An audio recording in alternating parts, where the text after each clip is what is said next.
3, and 2, and 1, and we am live. Live. Sort of. We're here.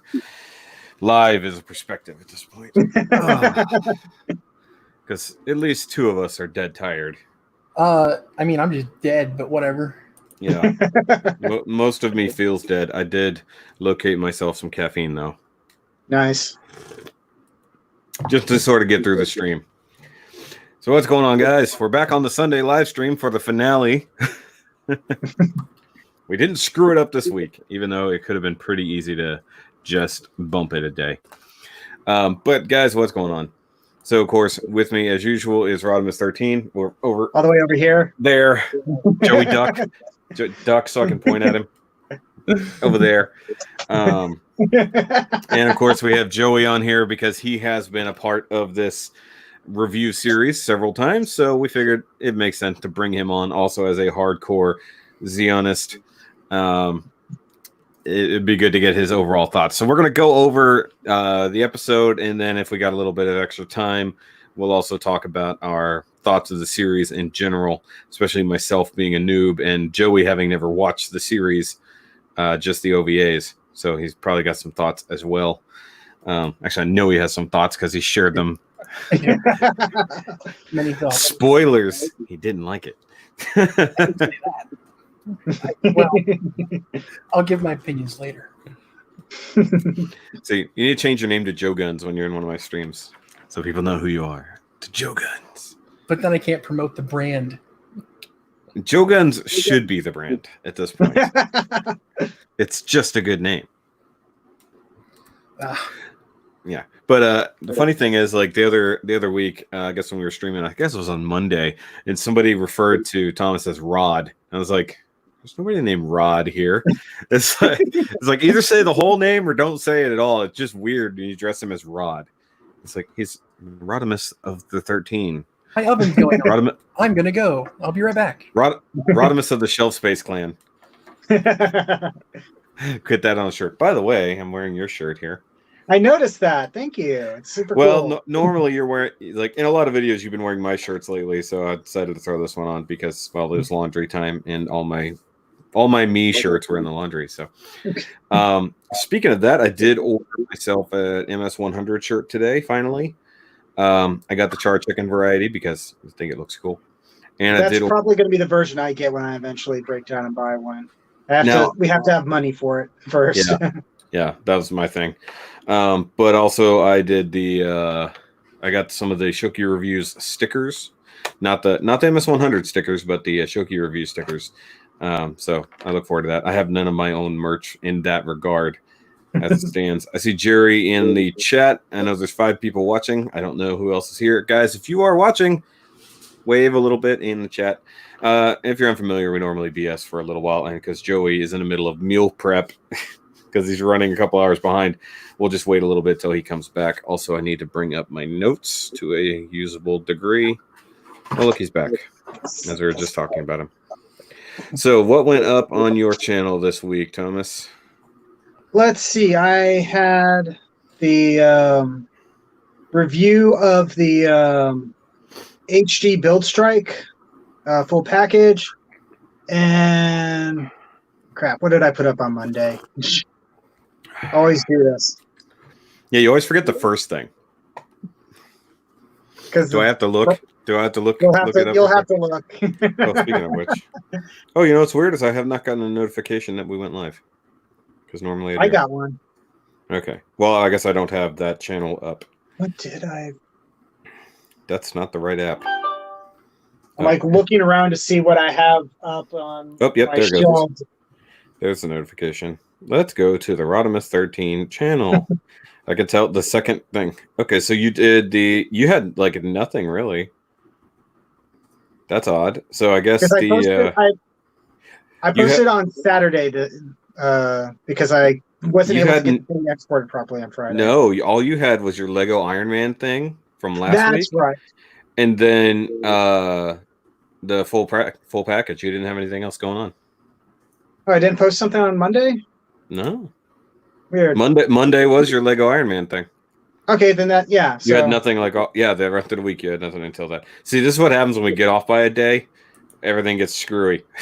Yeah, because I was trying to get it posted up for Friday, and then I go over to the computer to check the file. I'm like, oh, why is the export stuck at 98% and not moving? Yeah, and it's been like that for hours now. Yeah, I hate when that and I had to start all over again. And by that point, I was like, no, I'm going to bed. Screw it. Yeah, I agree. That happens. I mean, I can't feel that bad. I had like one review go up last week, and that was on Friday. And that was the Maydol, the custom Maydol review, which people seem to like. I got a lot of comments on it, a lot of criticisms. Some good, some silly. I thought it was awesome looking. Yeah, I did have thanks. I did have to delete a comment because somebody made a very inappropriate comment about some stuff that could go on her face. If you catch my drift. So really? I had to delete that comment. So yeah, guys, just try to keep it clean. It's fine. But just don't be crude.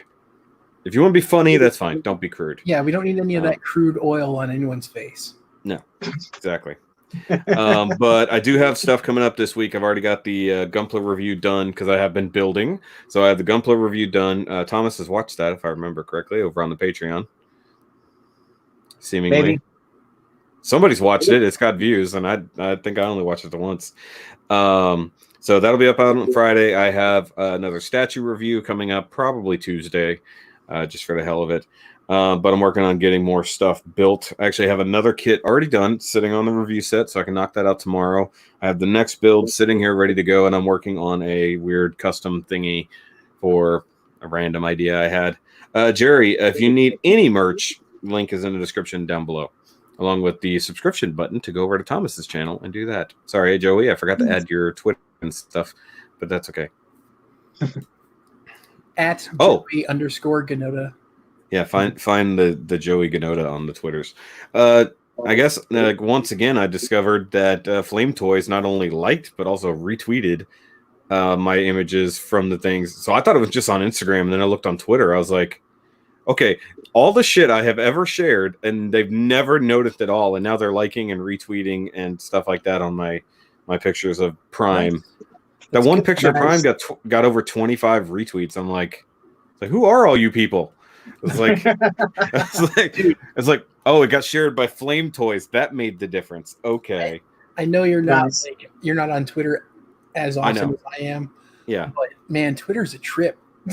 It is.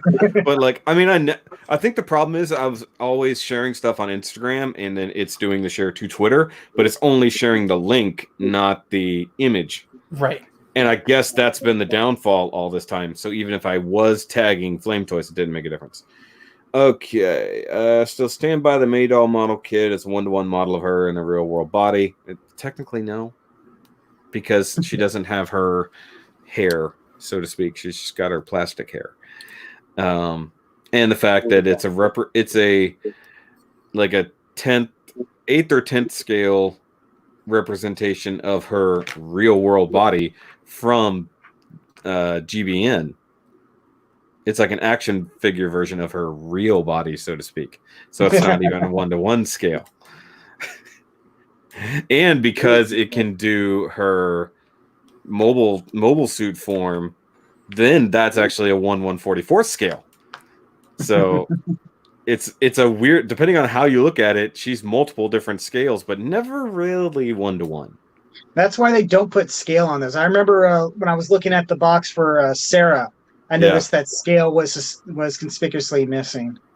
She is 1-to-1 to her, not diver world, but real world, loaded. The one where she was walking around on the bar top. Yeah. That's the weird home. But see, that's the weird part, is that she has this representation that looks very human but tiny, right? Yeah. But if you look at the Sarah doll, why does it change when it gets into things to looking robotic? Same thing with May. No, hold on. Her Gunpla body doesn't look like her diver body. So you're not building the character. You're building their mobile doll, which is their Gunpla in the real world. No, I get that. But what I'm also saying is that the one that looks, because the one that's walking around doesn't really look like the walking around May. Her hair actually has body to it in that, right?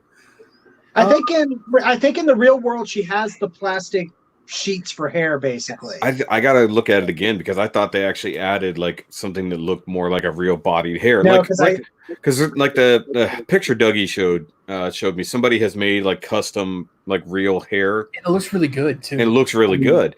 And I think that is a better representation of what her hair, even in the real world, should look like. Not just it looks like, of course they're doing a Mikasa custom, which is fucking amazing. Like he built the diver gear or the three-dimensional gear out of plug plate and stuff like that. But I don't know, it's a weird scale issue. It's like, what is she technically? But I guess to the point is, why does the mobile suit form look different than the mobile doll form? Or is like the realistic face like a holographic projection in the real world? Like does she actually have a little robotic body like we saw when they built for Sarah? You know, we got to go back and look at it. Yeah, and I don't think it's too much. Huh? But you get what I'm saying? Like, is it because her mouth moves, her eyes are expressive and everything, and they couldn't have built a real mechanical working face that looks like skin, so it's got to be a holographic projection. Right, that makes sense. So in reality, I guess just brought me cake or something. Yay for cake or something! I don't know what it is, but it's in a bowl. It's liquid cake. It's bread pudding. Cake. Nice. She it's like mug cake, but done in one of our bowls. Fantastic. Oh, okay. I recently figured out how to make brownie in a cup, and brownie in a cup's awesome. Oh my god, it changed my life. Yeah. So if you do brownie in a cup and then you put a scoop of vanilla on top of it and just pretend like it's solid coffee. Yeah. Well, you know, Joey, since I know you cook a lot more, I don't know if you bake a lot, but have you tried the instant espresso powder in your chocolate mix to give it a more cocoa flavor like Babish does? Yeah. Okay. 100%. I have not tried that yet, and I want to. And we're talking cooking on top of Maydol conversation here, but some people can actually taste that it's still coffee though. I'm not one of those people. It just tastes like more chocolate. It's just it's weird how it actually enhances the chocolate flavor of chocolate. I'm one of those people that picks up coffee flavor out of tiny traces. So I forgot to do this. There we go. I like the banner scrolling across. I think it's cool. It is cool. Plus, when I click on a thing, it does this. So, so P Bandai Maydol or Maybar or Dollhouse win. I don't think they'll ever make that, but you're more than welcome to try. Like the actual bar setup is easy. That's just a little thing with some stools. You can whip that out in a fucking day. So you guys had talked about kind of the things you're working on or had been working on. Ah, yes. Moganox. What else, right? What else would I be working on? So it's got that big set, right?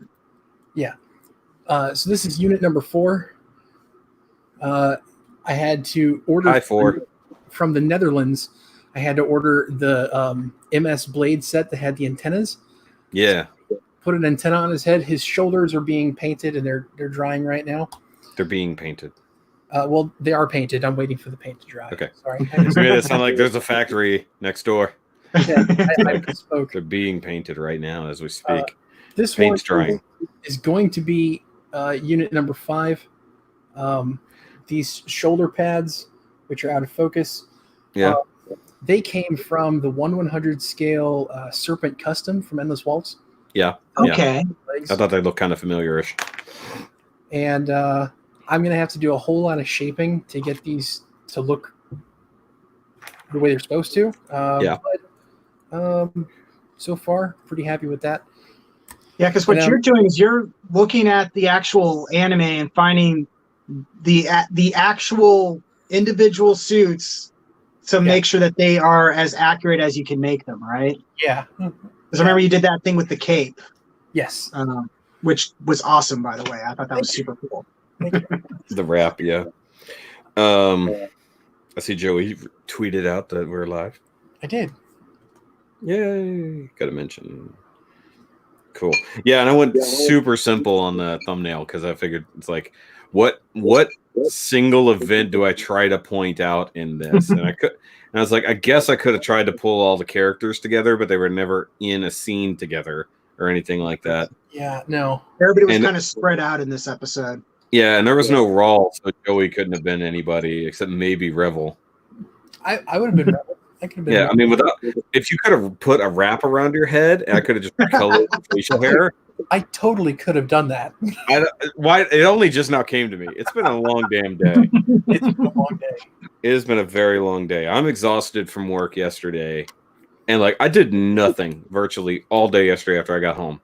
You know, I did finish the kit that I was working on while we were watching just TV and shit.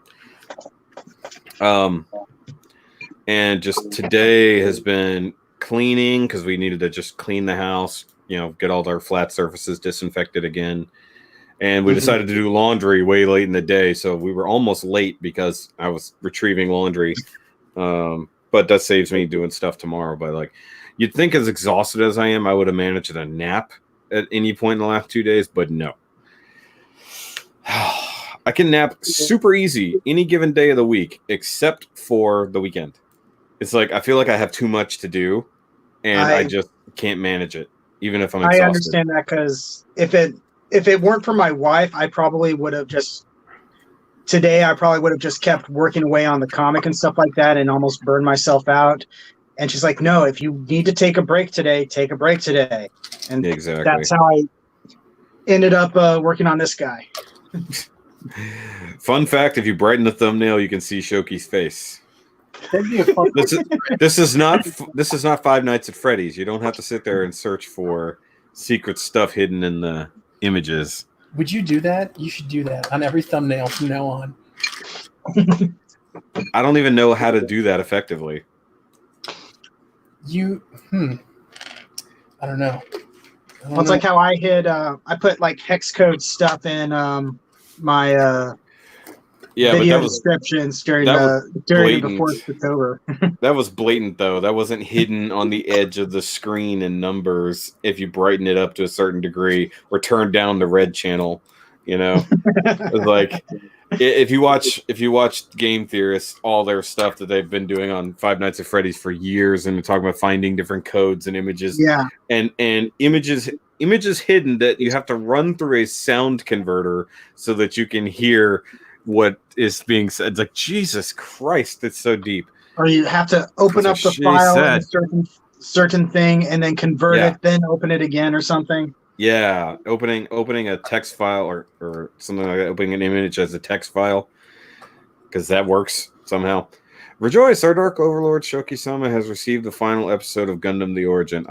Why am I a Dark Lord? Well, you're wearing black? I always wear black. It's what fat people do. It is true. Joey almost always wears red or black. Yeah. Or maroon. Rarely white. At least on live streams. Sometimes a gray hoodie. Sometimes a gray hoodie. If I wear white on camera, you won't be able to see me. It's just a block of white with beard. You can see the beard. It's beard in the outline of the glasses. And for anyone new to the stream, by the way, that is not a Nazi flag behind his head. See? It's not. People are fucking stupid. Because of your edgelord Banshee rave party, the picture I shared of the Banshee. So I still have not found the crotch peg for my Banshee so that I can actually put it on the stand that I built the other day. Your crotch peg for your Banshee? Yeah, my Banshee crotch peg. So it's still standing here on the desk waiting for me to do that. But I did get that blacklight flashlight from the Gasselcast, and I was messing with it the other day, so I took a bunch of pictures of different parts of the room lit up with the blacklight. And I found things I had no clue would glow. I was like, whoa. Like, for instance, Joey, Yes. The Flame Toys Optimus Primes that I have, the models, not the thing. Right. All of the red glows even through the paint. Really? It's That's weird. kind of cool. Which means Starscream probably does too, but he was back. Huh. So when I mentioned the fact that that red is kind of translucent to a degree, like you sort of see through it, it will actually catch that black light and make it glow. I was like, what? I'll send you the pictures. Okay. I was going to ask you if you can get it on camera. I can't get it on this camera, but I took pictures. Yeah. A bunch of the Planet X stuff glows really nicely, like the translucent bits. Some of the Power Rangers stuff sort of does. One of the things that's coming up in review, because it's translucent, caught the light really nicely. A few Gunpla looked really awesome that you wouldn't think. Plus all the it looks like anything with a translucent plastic from Gunpla stuff glowed like a freaking nightlight. Yeah. Not everything. Green stuff doesn't. Mostly orange and yellow. I don't know the Nataku beam. The beam blade did, but that's already phosphorescent. Hmm. That's why it's got that already like neon green to it. Okay. What were you going to say, Joey? Did you have a specific thing? Some of the greens do glow very brightly. The stuff for like the final battle Banshee and stuff like that does. I think. I don't know. Actually, now that I think about it, I don't think that the final or the full armor unicorn did. Actually, no, I don't think it does. I don't think it does. You're right. I thought that, but now that I think about it, none of my Banshees that are final battle have their armor open, so it's like that doesn't matter. The darker clear green does not glow under black light, but the light green does. So there was.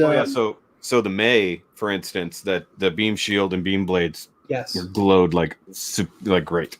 Yeah. But the great picture was actually the Banshee Norn glowing. That's the one I posted. But it's actually like the armed armor that's on his back, like I think it's the CE, the one that's like the main behind his head.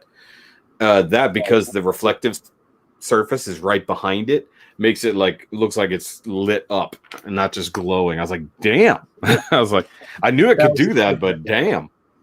MG Unicorn HD color glowed just in sunlight. Yeah, no, the HD color one is super bright. Mine's not open, or else it probably would have been. Yeah. Most of my unicorns are not in destroy mode. They're all in unicorn. You have to transform to get to that, and from everything I've heard, that's kind of a nightmare. It's just a pain in the ass. It's time consuming. The knees and the legs are the worst part. The rest of it's really not that bad. I'm still terrified to build my RG Banshee Norn. Yeah, the RG is actually not that bad. It's pretty solid. It's only got a couple small things. The only issue I have with the RG Unicorn frame is the arm joints are super tight at the shoulder. Like it will snap off. Except swivel. Mine barely moves. Yeah, that's the only thing that you gotta really. You gotta work it before you put anything on. You really gotta work those joints before you put the armor on. I'll have to remember that because eventually I'm going to get to the point where that's going to be one of the few things left to build. Working my way through the backlog, as it were. Yeah, same here. So, but because of the series we're doing and the fact that I did Char's Origin Zaku the other day, I'm just kind of running down my Zakus that I've got. So look forward to a bunch of Zaku reviews in the next couple of weeks, guys. Nice. I've seen some pictures. Don't overflow. Don't overflow. Okay. So I've got the one that has to be done now. That's the one you saw earlier, and I have one more to work on that I panel lined last night, but did not get a chance to start building. But it should be a pretty cool one. It is pretty Origin related, but not the series. So speaking of, let's go ahead and get into it. As soon as I find my notes.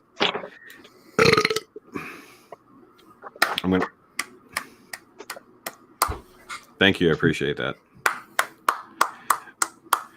By the way, we need to have just another live stream to discuss the Tiger King. We need to have a Tiger King discussion. I have not by the watched way, them. Thomas shaved. By the way, Thomas shaved. Yep. He was so furry. It was so grand. You should have saved it for this week so we could have all had beards. It would have been like No, it was really starting to get on my wife's nerves. Plus, an old college friend of mine was doing a sort of this documentary thing about the whole COVID-19 stuff. Oh, sorry, that stuff. You can say it; they can't. Okay. no, we can't say it. The people in the chat can't say it. If they say it in the chat. Anyway, they were doing an interview about that stuff, and I figured, okay, I'll get myself cleaned up so that way I look decent when I basically do the interview with them. Ah, gotcha. What, Joey? The Game Grumps they're not saying it. They're referring to it as the Backstreet Boys reunion tour, because videos are being demonetized just for mentioning it without any medical information. Okay. Either way, we're not talking about it. That's why I suddenly was like, "Oh crap! I should have said that." So yeah. Sorry. Either way, don't talk about it. The beer flu. The beer flu. But either way, guys. Oh, and guys, because the three of us will be on another live stream fairly soon as we get the kinks worked out of it, we do have a build-off coming live that you guys will be able to participate in and influence, and all for the money to go to the MS100 charity. So if you've got money, I know everybody else is kind of having some issues. Let's just be honest here. Save it up and tell your friends, because it's going to be a lot of fun and a nightmare for Mishoki, who's basically going to have to produce it while we're working. So she's going to be monitoring the chat and the computer and everything while I'm building. So guys, look forward to that, because we all now finally have our kits in, and it's going to be possibly fun. I don't know. So let's go ahead with episode 13, the final episode of Gundam the Origin, the 1 year war. That's it. That's all it is. Just the 1 year war began. It's over. Good. Pretty much. Now let's talk about Tiger King. Just watch the rest of Gundam. We'll just make more money. Just put Tiger King in the thumbnail. Put a Char helmet on him. It'll be exactly. I was about to say that. It'll be Char exotic. You do not know. I'm gonna do it. Yes. Char exotic. Somebody do it and send it to me. Somebody meme it. Put a Char helmet on that man and send it to me. It'll be worth it. Either way.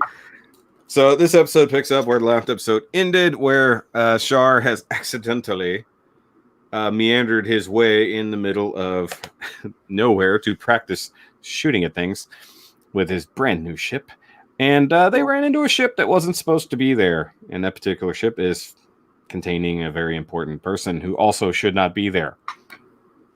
So the reactions of the Federation officers as they're looking at the screen and they see Char's Musai coming up are just priceless. Well, you mean Federation officers. In quotes. Whoever they are. Well, it's the weird thing. It's like, are they or aren't they? Because they're definitely acting like they're Zeon guys that are pretending to be Federation officers. I'll tell you who they are once we get to another character. Okay. Because, I mean, if nothing else, they're Caecilia's guys, presumably. Because they're reporting directly back to her. The guys who got him out of the cage are Caecilia's guys, but the ship guys on the ship, are actual Federation. Okay, that makes sense. But yeah, it's a weird combination. Just like, okay, wait, what happened here? So, okay, so now we get to see some of the reaction from that crew, who are definitely freaking out by the fact it is, but they don't know it's Char's ship. He announces who they are. Yeah. But I like Char's totally not being captain right now. Basically, it's like, well, you either got to blow him up or make him stop. Yeah, one of those. Right? Right. So Dren orders them to stop, or basically, we're going to blow you out of the water. Of course, now that they've announced that the ship belonged to Char, they're like, shit, we don't want to mess with him. It's like, why of all things did we have to run into him? You know? Yeah, because it's like he took down 5 battleships by himself. Battle of Boom, Red Comet. Exactly. A lot of stroking. But at this point, it's like, well, you got to do something. How do we get him to stop? Why don't you fire a warning shot at him? Let's do that. It's like, don't hit him. Aim off to each side of the bow. Just shoot a warning shot. Don't hit him. And so they do, which is still pretty close in my opinion. Like, because they crisscross the beam basically directly in front of them. I'm just like, okay. But I guess given how the Musai's weapons are mounted, that's the only real way you could manage that, because they're not on the sides, they're on the front. So you got to kind of do that. But it like shook the ship, so to speak. Not sure exactly how that works, but you know, Star Trek logic. Beam weapons passing next to you shakes your ship, I guess. Super heat speed. Not tachyon. Your tachyon. tachyon fields. Tachyon fields are only useful if you're trying to open up a wormhole or time travel. Sorry, I meant the graviton fields. Graviton fields are only useful if you're trying to open up a wormhole or an interdimensional rift. We're not getting into Star Trek logic here, goddammit. So now we're on the Star Trek podcast. Hope you guys don't mind. Focus. Well, we were doing that the other night in the chat, or last night, I guess it was. But basically, Char's like, okay, now that they're stopped, I'm gonna hop over there in my Zaku, and they're like, are you sure? Yeah, I'm going. It's like, well, actually, okay. weren't they like, it's like, yeah, sure, go ahead, hop over there on the. Wait, what are you doing? You're doing a what now? Who's doing a what now? It's like, yeah, our captain is just leaving us, and he's like, I'm gonna go do the thing. And they're like, yeah, he's super kirking it up, red shirt and all. Except wait, no, he'd be wearing gold. But he goes over there. Denim follows to cover him, which I like. Nice little details. Just like, hey, send Denim to cover for me, and he does, or cover my ass, basically. And then we go to the intro. Like all of that, just like the cold open. So that was pretty fun. That was a nice romp. But like I mentioned it last week, a lot of my favorite happenings and things like that happen in this episode, and it's all within this first chunk. It's just interactions with characters and some really nicely done character dialogue and things like that. And you know, I know some things are missing, but I still about that later. Yeah, we're gonna have to do it. It's like I guess Joey and I will have to do an OVA comparison down the line. That could be cool. Yeah. All right. So basically, Char flies over there. Now, one thing that's very not shown. So these ships don't have mobile suit bays in any way, shape, or form. So he has to park outside the ship, go over in his little normal suit, and come in through an airlock. It's like, and of course they show that when he's leaving, but like when he gets there, you just assume that he parked his Zeon, his Zaku, and just hopped in, and it's just like, no, literally just floating in space right there, and had to do a spacewalk to get over to the thing. And he walks into the bridge, already helmet off and everything. It's like he just strutted through the fucking ship, didn't he? Yeah, he did. I'm sure he strutted. Even if nobody was watching, I'm betting he was strutting all the way up there just in case they had security cameras on him. He is definitely the type to dance when no one's watching. He 100% struts like anyone's watching. And actually, something that I noticed, and this will come into play a little bit later, when he's walking in, he has helmet under one arm, but he also has his hand on his side weapon. Yeah, he has it like that the entire time. Yeah. Well, the funny thing is, it's like you only notice that both on Kycilia and himself, but almost nobody else has one that we've seen so far. It's a very special weapon, is my understanding. Yeah, it would have to be because it's a beam weapon that's hip mounted. It's a handheld, person-sized beam weapon. There's it's like only two of them or something. Joey, backing up on this. Do you know what anything? It's a scatter beam, so it doesn't shoot like a solid beam like a battle cannon. Yeah, it's just enough to like scatter enough energy to cause kind of. There aren't very many of them. I only know of maybe 3 officers that have it. Yeah, and like it's actually somehow smaller than his dick. It's weird. Because the balls, the cock and balls on this guy. You know what's fun is as he's strutting through the ship, You can hear clang, clang, clang, balls of steel, man. Yeah. Steel. All right. But basically, he walks in there, and to summarize this, he's like, the fuck are y'all doing here? But in that Char manner, not Charmander. Charmander.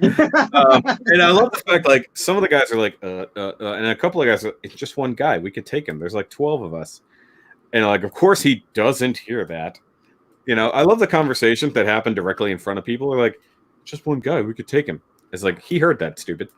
I just love how when he addresses him, he's like, you guys do realize we're at war, right? Mm-hmm. But just a sort of matter-of-fact tone, almost conversational, basically. Well, given that these guys I have a feeling they knew what they were getting into with the mission they're on. I assume they didn't expect any Zeon enforcement to randomly show up through a dead area of space. And for Char to walk in there and be like, okay, what do we tell him? And like, if he's gonna know if we're lying, he's psychic, right? No, they don't have anything like that. But literally, like, yeah, they're dumbfounded, and the one idiot just thinks he can take him. So he goes for it. And of course, Char ducks it, falls back, turns his gun up, and shoots the dude in the hand. He doesn't even unholster the weapon. It's still attached to his side. Well, so I always wondered, is it in a holster or is it just attached to the hip and can pivot? It's just attached to the hip and can pivot. Okay, so the weapon is just attached to the hip. Okay. Oh, okay. I thought it was like a little leather holster thing, but it just sticks out all the way through or something. Yeah. And I love it. He just turns it up and shoots the guy. It hangs on his belt like a lightsaber. Yeah. Oh, sorry, go ahead. Yeah. It hangs on his belt like a lightsaber. Yeah. Okay. But that was just a really good moment. Like, we don't get to see him do a whole lot of personal interactions anymore. It's all mobile suit based. He's not down there beating the shit out of people up close anymore. The last time we saw something like that would have been when he was at the academy during the the Sunrise Rebellion or whatever. Yeah. Well, that's where this also reminds me of when he walked into that command center as well.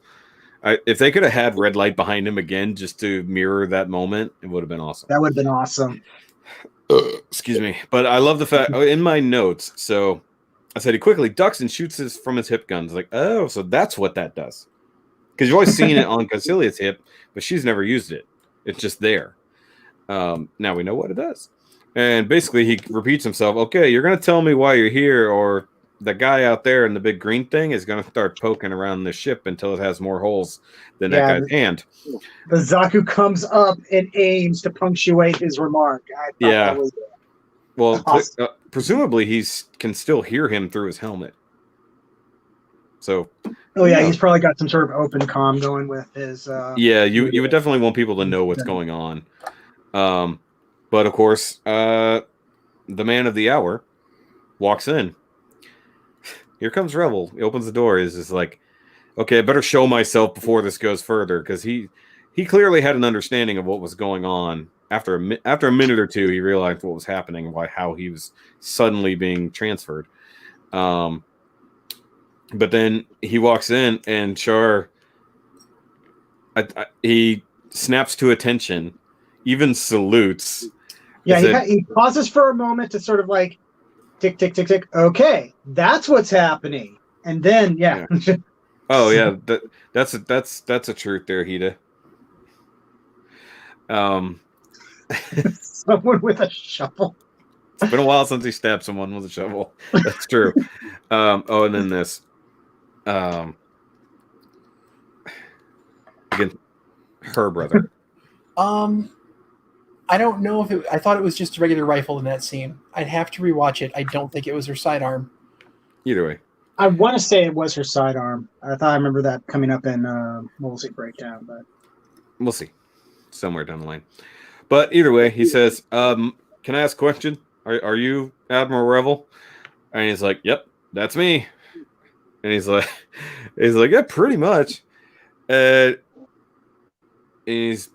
says, what will a loyal soldier such as yourself do with that information? And Char basically like, have a nice trip, sir, and leaves. It's like, I'm not going to do a damn thing. You guys Yeah. have fun. yeah, sorry about that. Literally, is basically how it came to. Sorry, I didn't mean to interrupt your journey. I'm going to get back in my suit and let you guys proceed unabated. Cool.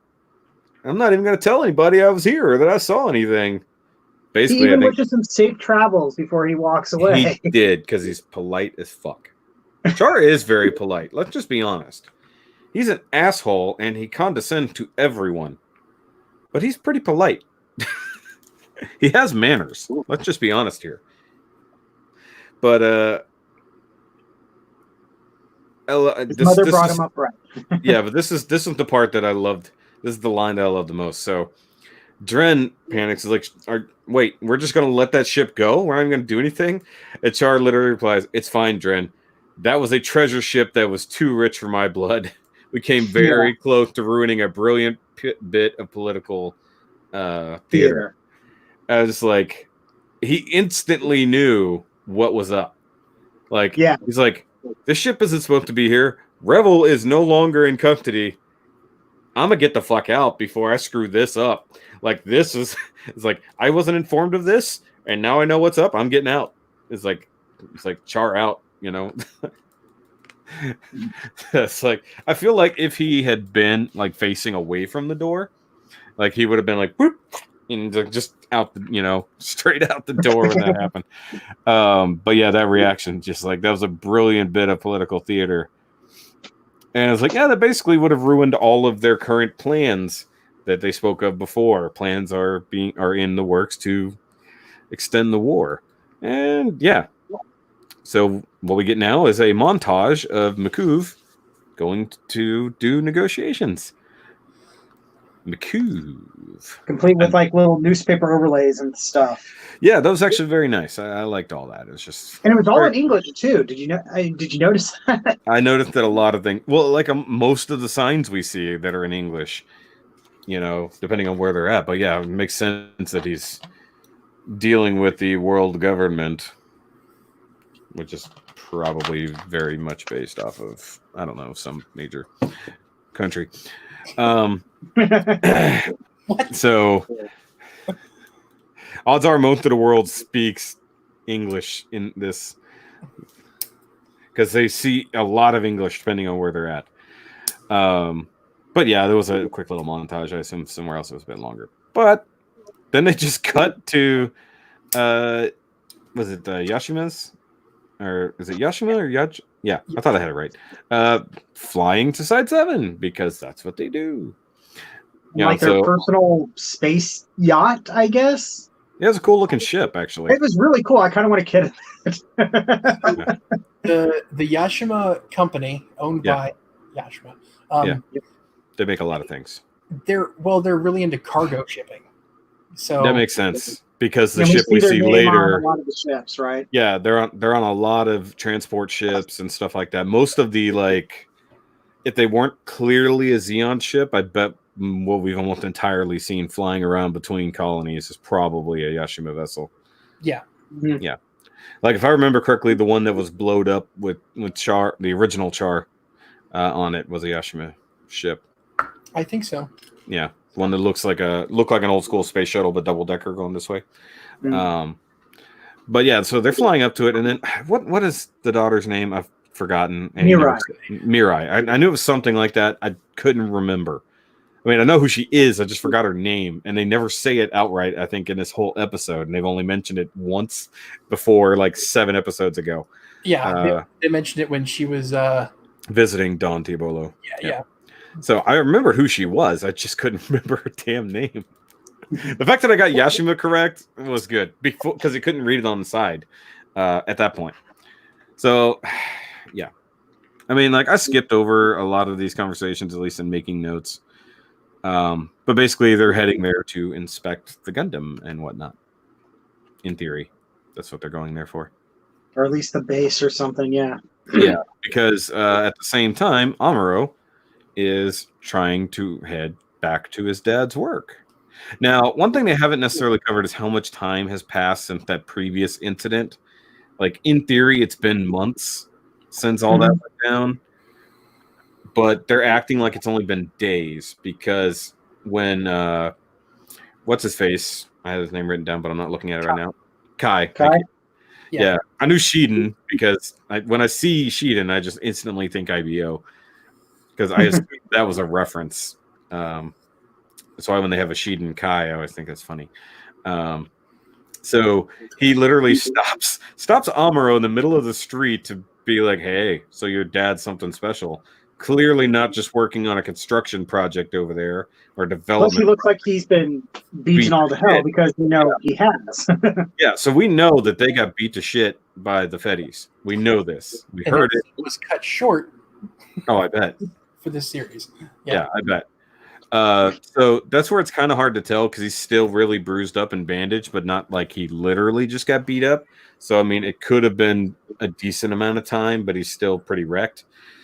But basically, he's like, what is your dad even doing there? You know, obviously, he's got some secret project and all this shit. Whatever he says, basically just talking shit the way he does. I literally didn't write his name down. I wrote dipshit.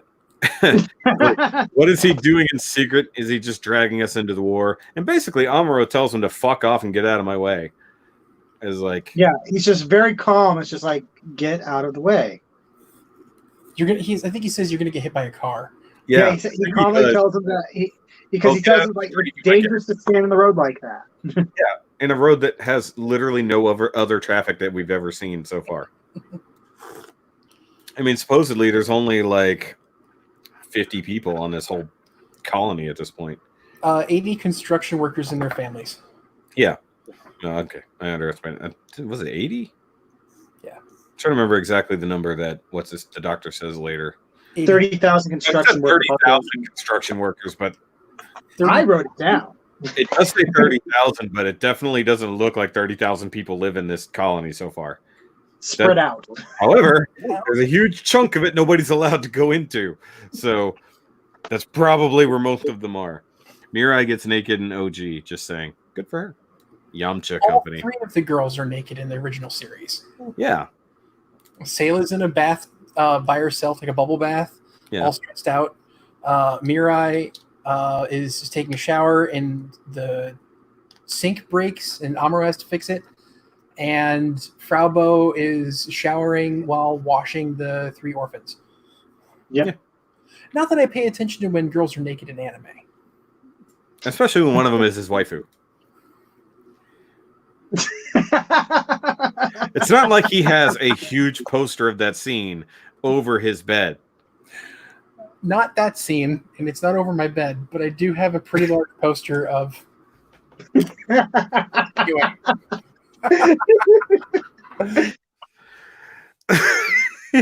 he's gone. Now we're out of order. Oh, who cares? It doesn't matter. Oh, well, fine. I'll just. Oh, okay. Now it's fixed. It's not in the bedroom, and it's not that scene. It is hand drawn in great detail and glows in the dark. Hey, look, notes. Look, things are happening on the screen. So Amuro heads back to the base and tries to get in. Shows him, it's like, look, my dad works here, man. You know who I am. Let me in. I gotta talk to my dad. Is? Yeah, he literally basically says, you know who my dad is. And they're like, look, we can't let you in, stupid. He's like, you snuck in before. Don't think we don't know about that shit. You drove over the fence in a construction vehicle with your dipshit friends. Basically, like, look, we can get it. And he's like, what is a Gundam? Ah, fuck. Yeah, I love how the scene where the 2 guards just suddenly tense up is just it's golden. Especially like one of them is drinking.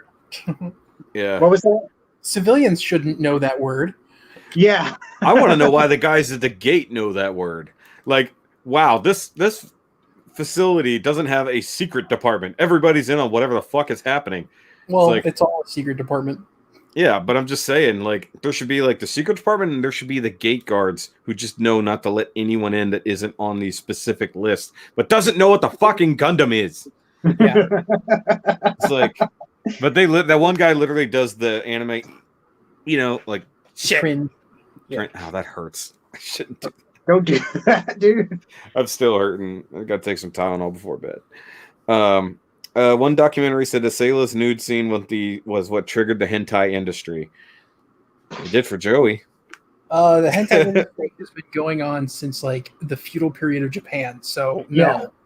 It retroactively, it was so good. It went all the way back to like the 1300s. They have wood block prints of naked women and naked samurais having sex with each other. Hentai is old.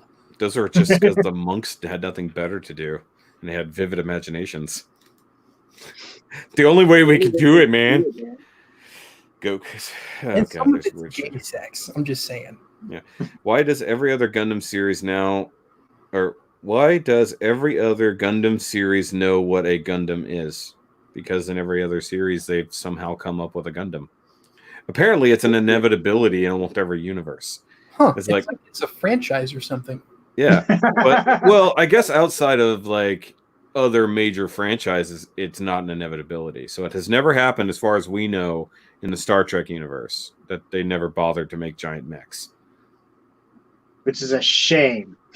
No, I guess I just figured, ginormous bipedal machines were probably a bad idea. He meant hentai OVAs. Sure. Just change it now. Osamu Tezuka's private notes. Anyways, I remember we're talking about a thing now. So basically, they drag his ass into a one of those interrogation rooms again, kind of. And Federation guy. That's how bad I wrote this. I have a lot of information about him. Who, Mr. William Kemp? William Kemp. Sounds like a writer.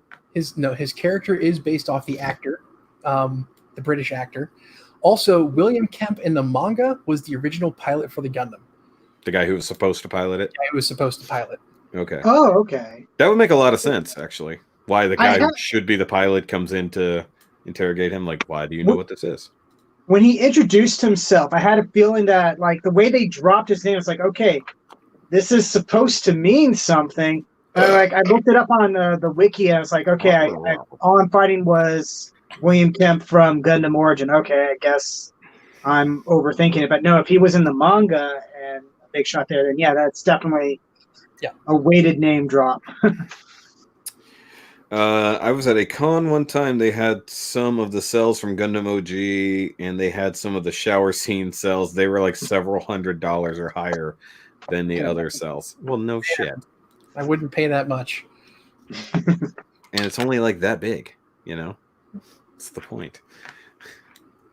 Or wait, I guess it could have been the large version if they're doing the old school scanning from the late 70s. Now, I would not mind some cells from like Ronin Warriors. That'd be cool. That'd be cool. My wife has everybody's on the same thing. That would be cool. My wife has some cells from Magic Knight Raider. That's her favorite anime. Nice. Now I want to watch Ronin Warriors. Damn it! I have to dig out my DVD. You got Prime. No, I've got the DVDs. I don't even have to do that. Cool. I got the DVDs with the old voice. They've never redubbed that, right? Like, this is still the old dubs. I think that's one of the ones. Dubs, probably because the old dubs actually were pretty decent from what I've heard. There's a couple of things that they added or something like that, but they didn't really censor necessarily. They were full page cells. Okay, there you go, Joey. How about a full page cell of that? My poster is bigger than a full page. There you go. They had one Char sells close to $1,000. Oh well. No, I think the one voice actor that kind of sucked was the kid in Ronin Warriors. I think that's about the worst one. Everybody else was actually really good. Yuli? Was that the Yuli? Yeah, Yuli. Probably Yuri, but they just said Yuli. Shit, I lost the thing. Oh, basically, he's just interrogating him as to how he knows what the Gundam is. Did your dad tell you this? All that stuff. And he's like, no, I basically, he's like, didn't want to say, no, my dad left his door open one day and I found it. But I love the best line in that is like, look, I'm asking the questions here. I was like, what the fuck? What? Who do you think you are, Char? It's like, yeah, like, it's like nobody just stands up and is demanding answers from the military. Yeah, and the guy almost went. It looked like he almost went for it. He's all like, "Yes, you." Wait, no, hold on. Wait, there's a power balance here. Guess which side I'm on. Yeah. Well, it just reminded me of the pot episode of The Office where Dwight finds the joint in the parking lot, or the partial joint in the parking lot, and he's interrogating Jim, and Jim completely turns it on me. He's like, "No, when I walked in here, you said I would be conducting this interview." He's like, "Wait, what?" He's like, "Did you smoke weed?" "No, I would. If I had, I would remember. But you told me that it erases your memory. So if it can erase your memory, how would you remember if you did this?" And he's like, "What?" It's like, so that's what I was envisioning in this scene. Like, literally, like Amuro flips it on him and he starts telling him everything he wants to know because he's just like, whatever. But this is, of course, mirrored with what's going on elsewise, with basically them raiding the Ray house and cleaning it out of all of his dad's belongings and kicking poor Haro. Yeah, what the fuck? He kicked Haro. Like, all he was trying to do was protect his house, except he didn't realize he wasn't a 120-pound pit bull. No, the green beach ball. Some sort of defense mode, but he got kicked before it could go on. He did try to engage defense mode, but he didn't get his feels up fast enough. I just felt so bad for Haro because he gets kicked twice, if I remember correctly. Because he rolls away and then he kicks him again, but kicks him a lot harder at that. But yeah, I literally wrote, "Haro tries to stop them, dumb ball." But basically, Kemp just gets at him. He's like, "Look, if you leave now, I won't tell your dad what you did, but you got to shut up about this, or basically, you're gonna die. You're gonna die, kid." And it's like, basically, you can't keep looking back into this. But he goes back home. I thought the worst part was that Haro was apologizing, like, "I couldn't do anything else. I'm sorry." And it's like, holy shit! Like, how much AI did he program into this thing that it's sad that it couldn't protect the house? Yeah, he's like, I feel ashamed. Intruders got the drop on me. Yeah, I was like, damn. A lot of character. You clearly has a lot of personality, unlike the Haros we know from other series. Lock on. Shut up. Lock on. That was a very, very sad Haro. You just broke Joey. Oh my god. The feels.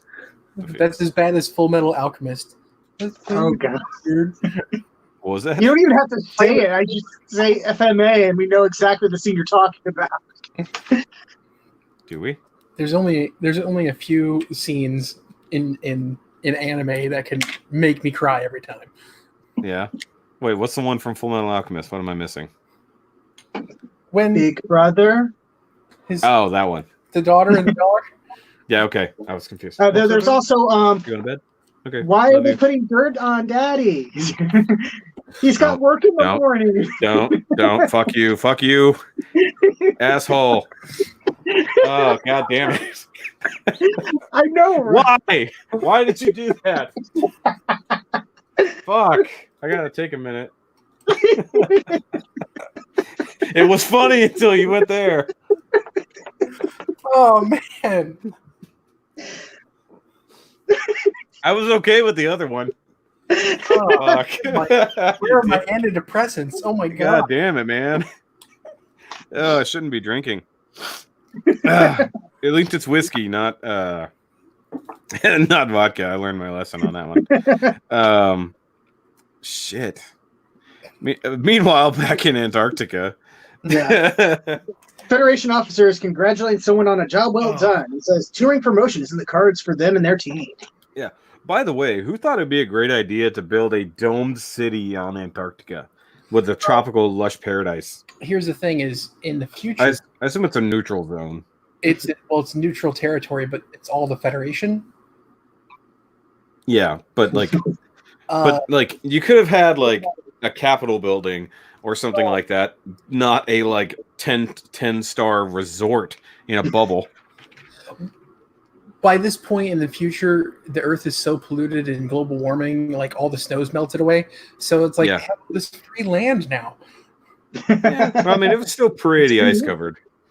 But yeah, the environment is just wrecked anyways. But they're supposed to be having like this summit to make peace, and we'll just see how well that's going to go. Where am I at? Okay. Commander, so yeah, basically the peace talks are going down. Nothing too crazy happens here, except that they get a report like, okay, we're going to bump these guys up a couple of levels and stuff like that for completing their mission. I assume they're talking about the guys who rescued Revell.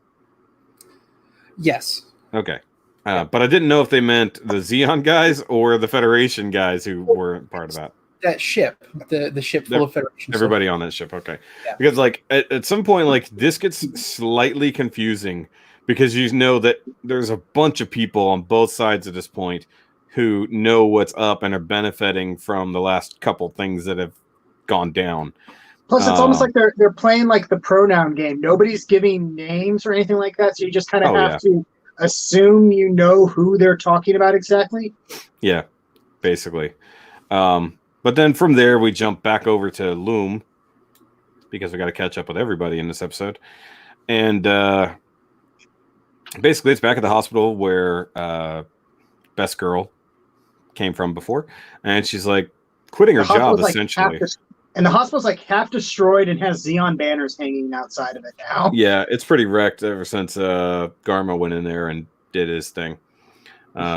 Just basically murdered everything that moved. He just angry jizzed everywhere, spreading the seed of Zeon amongst the colonies that wouldn't submit. So basically, she's got to quit. I don't know what's going on here. My camera's I'm trying to find the name of the high command general guy who said he's getting everyone to rank promotion. Yeah, they didn't say his name. He is a double agent, and during the original series, so that's why he was working directly with Cassilia to get Revell. Oh, okay. That makes a lot of sense. Why he's sitting there with his eyes closed like the whole time, listening to the conversation that's coming up. Yeah, and the officer that reports to him, Judok, he's the guy with the darker skin. He's the one who delivers messages back and forth between the Federation General and Makuve. That makes sense.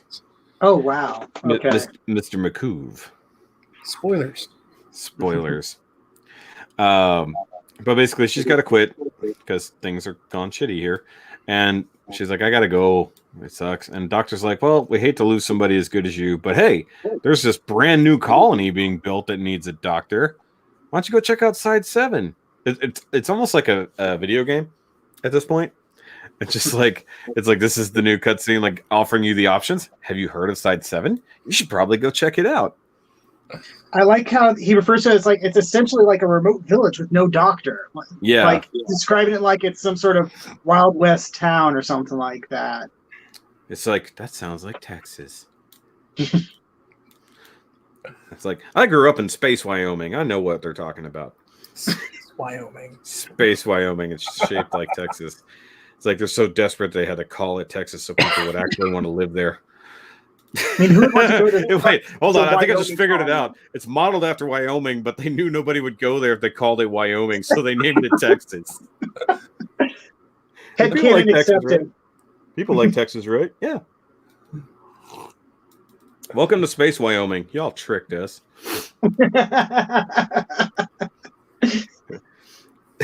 God damn it. Oh, yeah. And then now we jumped up. Luna 2! They're bouncing all over the place this episode. Yeah, it's literally boop, boop, boop, like hitting the pinpoints on the map. So basically, it's probably like a hidden Federation base, more or less, or regrouping.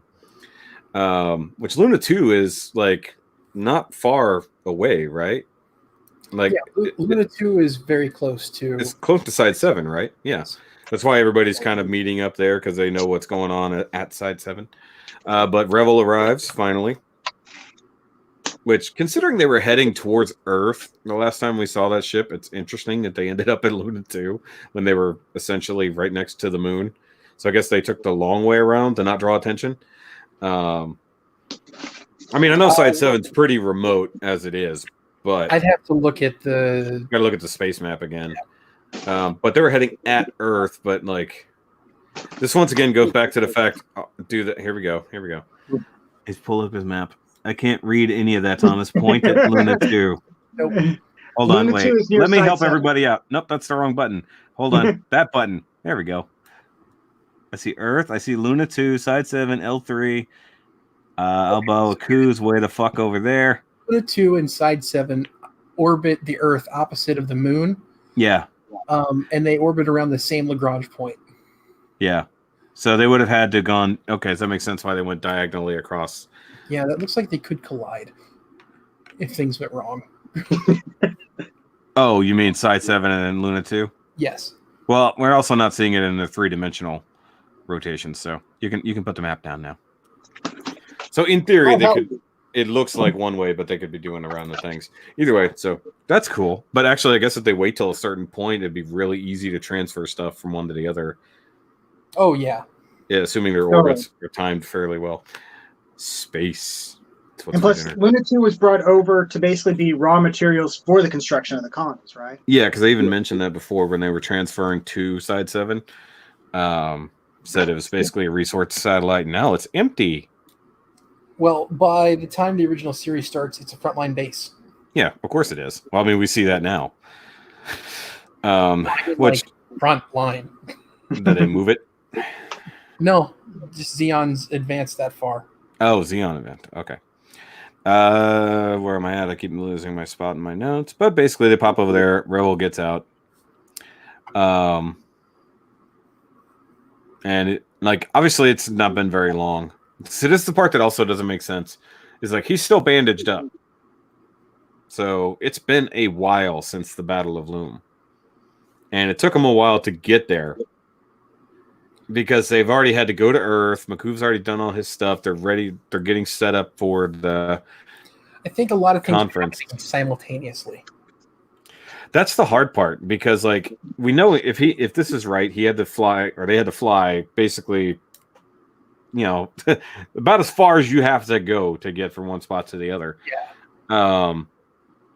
I mean, it could have taken them a couple weeks minimum, depending on. I think they travel faster than that. I think it's a couple of days, 4 days. Maybe. I don't know. Because that's one thing. They stopped telling us how much time has gone by. Yeah. It's really fucking annoying. Like I said, because they had time to go down and set up all the peace treaties and stuff. Yeah. So it's been a while. Not a long while, but enough time since the battle. Yeah, so, I mean, it's possible that maybe he got roughed up a lot when he was in Zeon hands. Well, and also, that's why he still has the bandage because... Well, he also hasn't changed uniforms. He's still in the same uniform they gave him, so they didn't even have any spare clothes to give him in that trip, you know, because even a guy comments on it, why is he wearing a field officer's uniform? So, I mean, like, only enough time has passed that he's still roughed up, and he's, you know, that's the hardest part about the way they jump around in this series. So, pacing is a bit of a thing. I remember I remember he greets somebody as he shows up. I forgot what the guy's name he said because he's Joaquin. Yeah, because he's like, I'm glad you survived and stuff like that, you know. And one thing you can tell about he's both pissed off and very regretful for the way the battle went because he 100% walked into their trap. Yeah, this is like, hey, how about I just do everything that they had planned? Sounds good. Okay. I mean, you would almost think he was on their side with how bad that went. But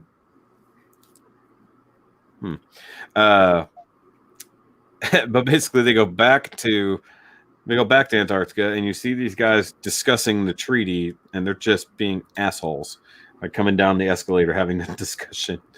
I don't even remember what all they said, but they're just basically, you know, it's going to get to the point where, okay, so you can't drop colonies on us, no major bombs, no nukes. Basically, have all the war you want, but just be cleaner about it. A lot less destruction. And that's the big part about the Antarctic Treaty that most people know about for Gundam stuff is banning all that stuff, just so that way And I think they even mentioned this, that basically it changes sort of the landscape of how war is expected to be fought. Hashtag where's the dirt?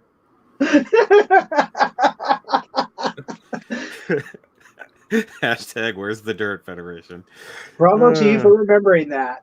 Yeah, everybody knows because we made a huge damn deal about the sheer metric and cubic tons of fucking dirt that they just magic the fuck out of there.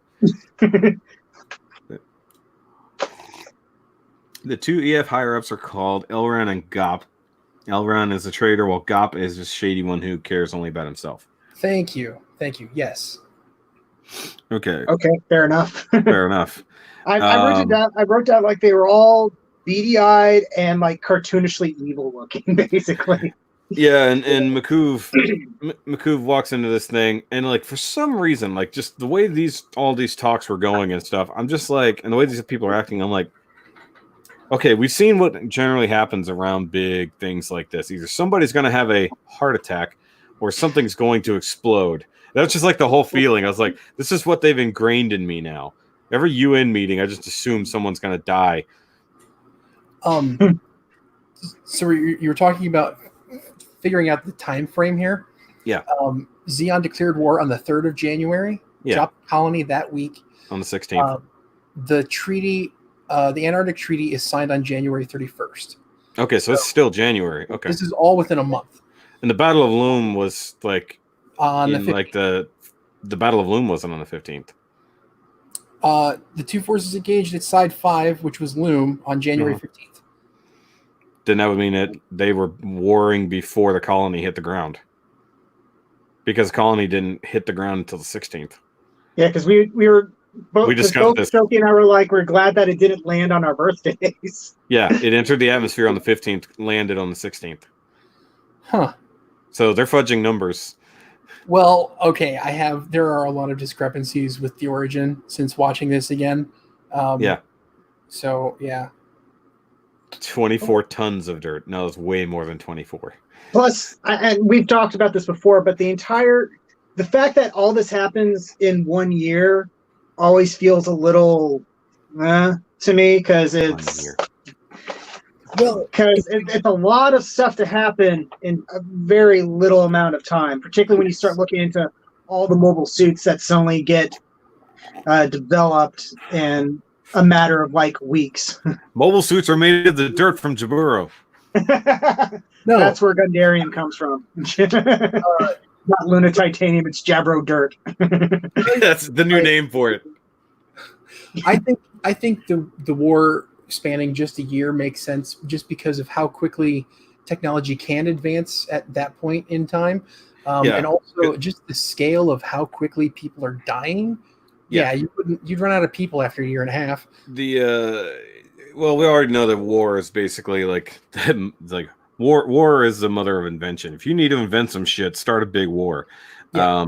So basically, like with Zeon already gearing up and advancing their own tech so far beyond the Federation, and then like this one tiny sect of the Federation actually trying to do anything.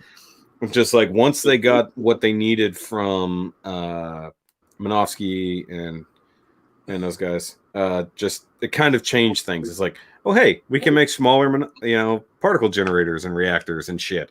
We can advance everything now that we're 10 years behind the enemy. Yeah. And it's just like, what the fuck? And it's like we're so stupid at this point. They're just like, it's like, well, we got to advance faster. What are you laughing at? Oh, the Gundarium, Brazilian dirt, aluminum shavings, and epoxy resin. Well, that's probably what gun tanks are made out of. That's why gyms blow up so easy. Too. Yeah, gyms are just half made of gunpowder. Oh God, he called you Rod again. We had this discussion earlier. Don't call him Rod. It's just weird. Mostly because I refer to a lot of people as Rod. I know a lot of Rodneys.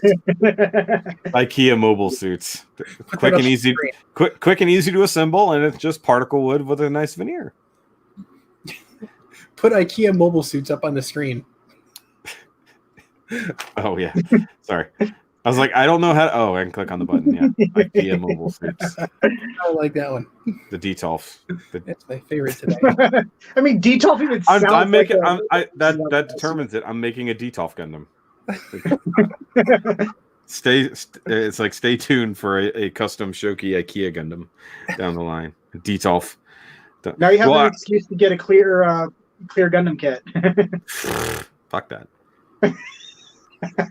No, he's going to have a huge Detolf as a weapon. He's just going to club you to death with a glass weapon. It's so durable it never shatters, except for the door when it randomly explodes from temperature changes. You've heard of a glass cannon, but never a glass club. I've already wanted to make a tiny Detolf to display in my Detolf. Wait, hold on. The amount a year takes is variable depending on the distance from the sun. So what time length are we really talking about here? An Earth year or a deep space year? It's in the Earth sphere. So the Earth sphere is all the same amount of time. So well, technically no, it's not. Well, they have them all. They're all set to the same clock, right? Same clock, but the further away you are from a gravitational force, if you want to get into physics for real, time goes faster the further away you are from gravity. Yes, that's true, and relatively speaking. Yeah, but they're in the Earth sphere, which means they're within the orbit of the moon, which nobody's going to probably argue that there's a year is a different amount of time on the moon. It's about a 3-minute difference. Oh no! Over the course of a year, that's a lot. It's time. No, it's fine. Like a whole day and a half. It's a space year. It's like a day and a half by the end of the year. Didn't the unicorn do that? Waves its hand. Go put your mobile suit back together again. I remove your screws. Go back to step 1. Yes, but you have to have a fully crystallized version of a unicorn to pull that off. Anyways, back to this fucking episode. Oh yeah, we're doing it. Yeah, remember we're still talking about this. Basically, Revell interrupts. I can't tell if he interrupted or it was the plan all along. It was the plan. That's what I figured. Like, we're gonna have a speaker come on. But you were talking about something exploding, right? That's kind of the boom goes the dynamite. I just feel like there's somebody in the background who knows what's up, and they're like, "Did he make it? Okay." Yeah, because I thought you were like, "Is this for real?" Yeah, a lot of them really thought it was fake because one, most of them know Revell is either dead or captured, one way or the other. Everybody at this point knows how bad this failed, but they have recovered enough. That's the thing. So there's a decent amount of time for them to have cleared the battlefield of most of the living people, and try to recover to some degree. So, I mean, it's kind of been at least a few days since the battle, depending on what it was. But he interrupts him basically. He said, "Look, bitches, I'm here. I'm alive. Zeon had me. I got out thanks to these brave soldiers over here." And they're like, "Yeah, that's what happened." The valiant effort I have written. I was like, the valiant soldiers of our forces. He did point that out. It's like our forces. Well, they were all dressed in Federation suits. They were all our guys, right? Those brave guys who died back on that dock so that I could get away. Yeah, that's what happened. That's totally what happened. I still feel like a lot of those guys weren't killed, like the Zeon soldiers that were being rescued by the Federation or being fought by. It's like some of them probably died, but I feel like a lot of them were just laying there with some ketchup on their shirt. Like, it's like, okay, we don't actually want to kill some soldiers here. Huh? Some blood packs or something. The squibs. Yeah, there's a lot of squibs. Ignore the building exploding. That wasn't real. That just special effects. There's a box right there. That hurt. What kind of dirt is Psycho Frame? God damn it. So when you heat dirt to like 1 billion degrees, it turns into glass, right? Yeah, but you have to burn a certain material to get it to become Psycho Frame. Yeah. Angsty teenage tears. Yeah, it's like a steam bath. That's all right. It gets absorbed, and that's why it's you. That's why it reacts to feeling. That's exactly emotion. Because it's filled with Psycho Frame made of Jaburo dirt and the tears of angsty teens. Somebody What's your go Psycho? edit the Gundam Wiki to put this up. That's why it's so powerful in changing the universe. We figured it out. The engineers didn't know why it glows, but we do. Yeah, because it's special. It's technically made of snowflakes and dirt. It's the dirt they grow spicy peppers in. That's terrible. Round up a bunch of millennials. No. Psycho frames are people. Psycho. That's the sad part. They are. It is. Why does it work? It's made of people. That has to be a shirt now. Psycho Frame is people. Oh god. Make that shirt and I'll buy it. There we go. Anaheim sell to the Federation, not the other way around. Oh Jesus. It's made of the dirt of Jaburo and the feelings of millennials. God damn it. The tears of the colony. The tears of side 2. Oh god. I have a grievance with what happened with side 2. But that's not this episode, so let's go. We can talk about that after this. Yeah. Oh, Jesus Christ. Basically, Revell goes on this really long rant, basically saying, look, we should be seeking peace with them. But fuck that. We're actually going to beat them into the fucking ground for what they did to us. All these pieces of shit. He even calls out Gurren at some point. Yeah. Like, if you listen to the later part of the transmission, he is on a fucking, like, Jimba level rant. I was like, we have the new crazy old guy. I was like, we have a new one.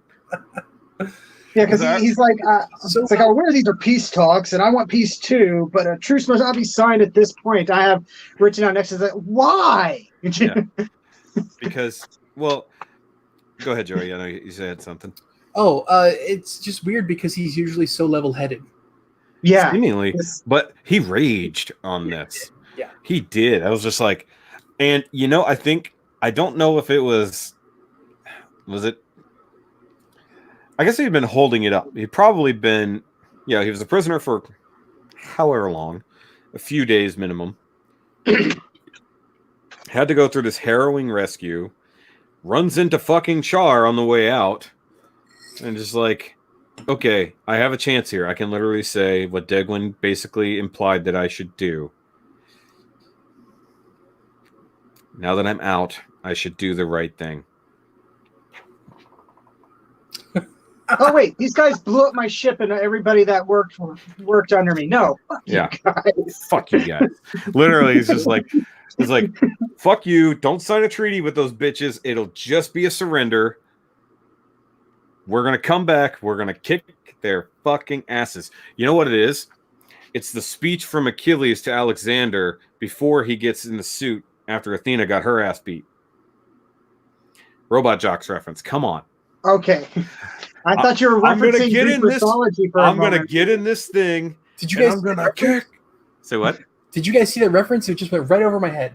Joey, how have you not seen Robot Jocks? Watch Robot Jocks. Okay. It's so goddamn cheesy. It's amazing.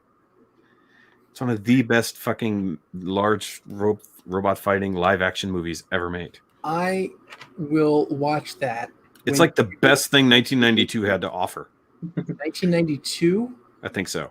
It's stop motion for the robots. It's stop motion robots. It's fucking fantastic, dude. It really is. We're not joking. It's a fucking fantastic movie. Yeah, it really is. It's so goddamn cheesy. Okay. It's one of those so bad it's good things. It really is. Like, don't start none, won't be none. Don't start nothing, won't be nothing. He was very much channeling Will Smith. I could have been at a barbecue. What's ID4 reference? Come on. Welcome to the Earth sphere. Someone actually. Welcome to side 7, bitch.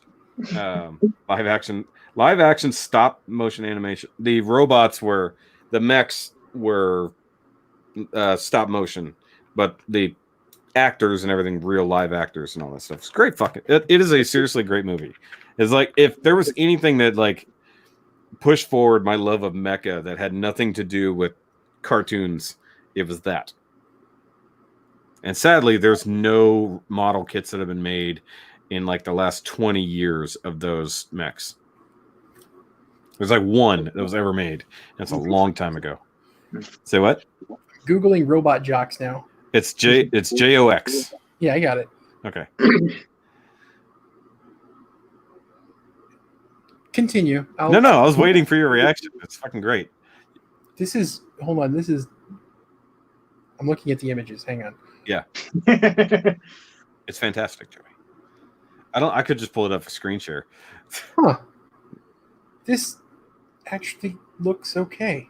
Yeah, it's really for the time. It's really not bad. Dude, the premise is actually really nice. Like, there's no more wars. The war is split up between the world is split up between 3 or 4 major factions, and instead of wars, they have one-on-one battle to decide disputes between giant robots.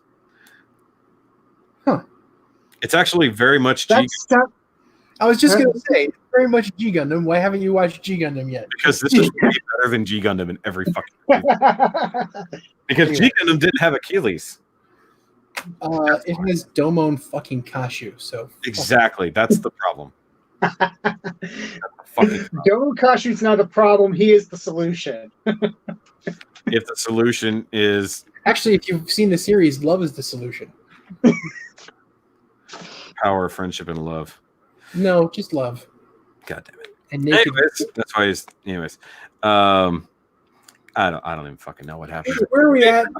Basically, Revell goes on this giant fucking rant, tear down the whole thing. McCoov's over here smiling. The backstabbing fucker is over here, not reacting for a little while until he does finally like looks across like all shifty eyed at McCoov, like this shit's going down. And then they're like, "Hey, there's that." And cut to Big Daddy. Yeah. Who is so fucking pissed. What is it? He smashes a remote or something. I don't know what he smashes. It's like, I think it's his phone or something, I thought. It looked like a phone to me. Because it looked like it had a little screen or something. Does Robot Jocks have a tequila robot?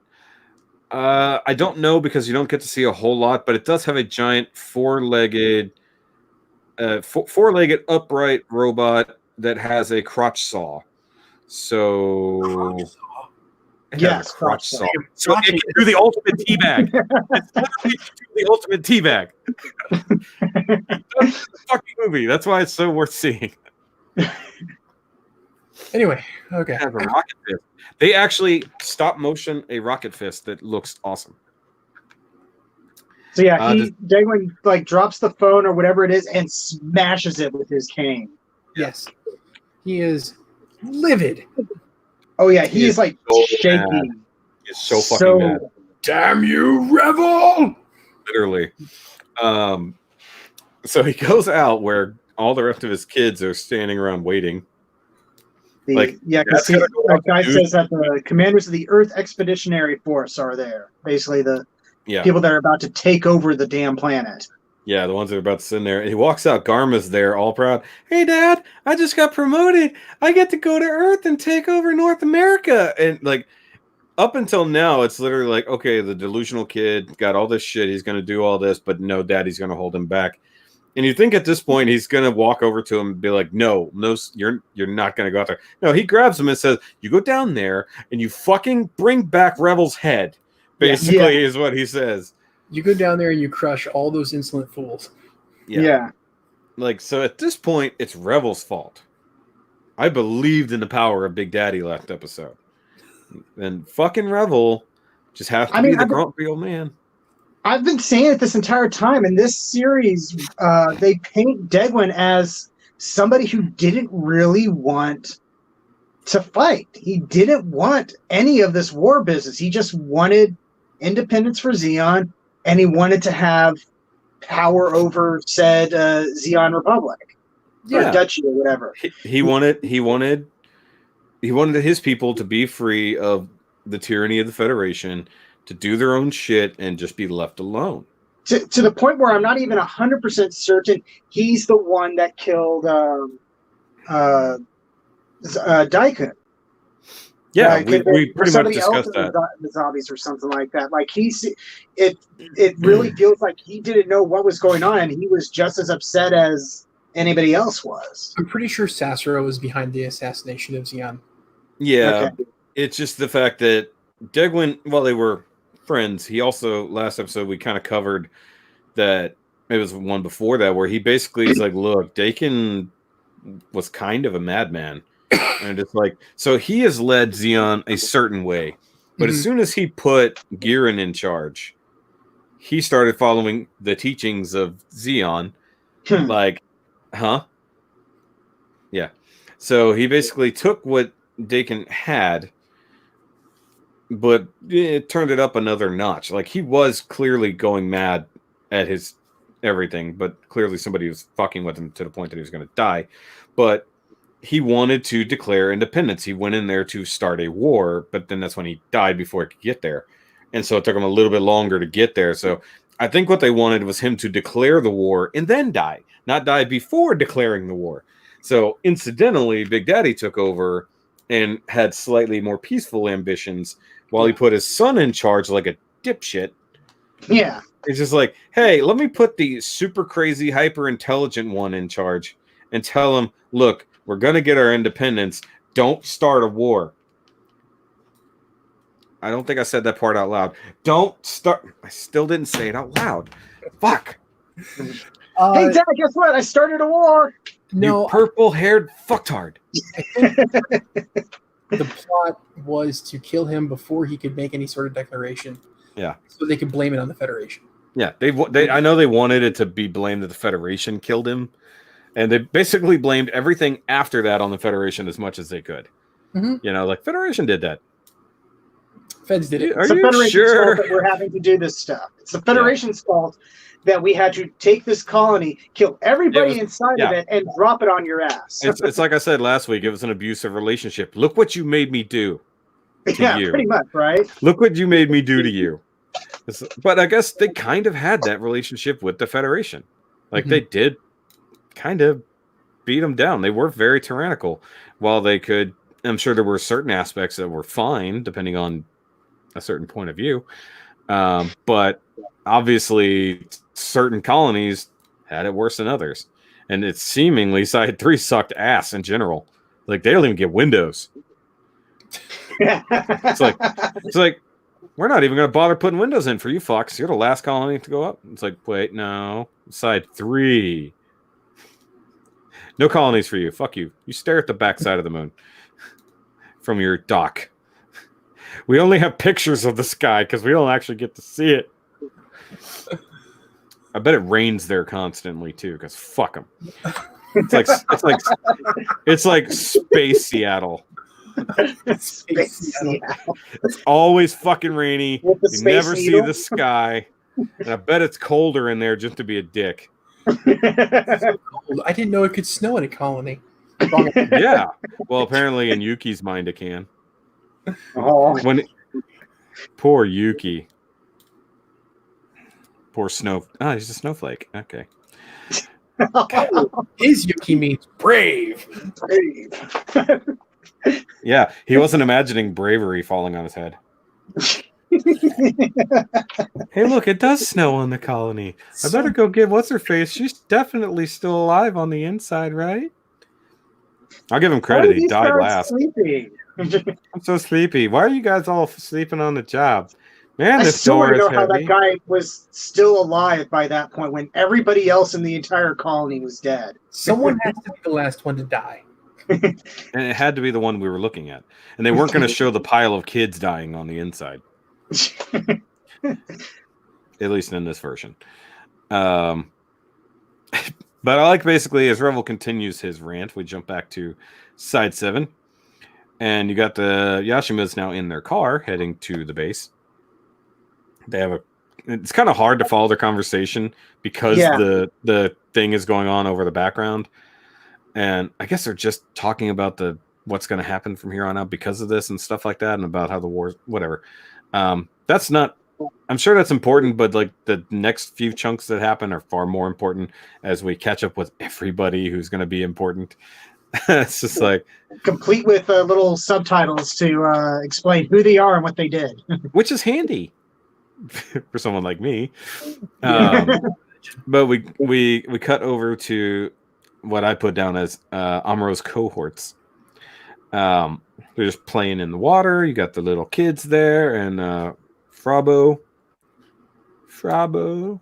And the three little kids are the orphans that are major characters in Yeah. Cats and Kika. Yeah. Yeah, So Kika, Cats, and Let's.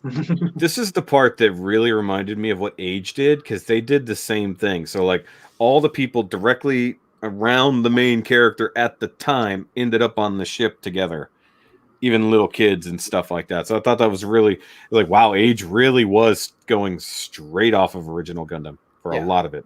Well, and Seed had that too, if I remember correctly. Yes, to some degree.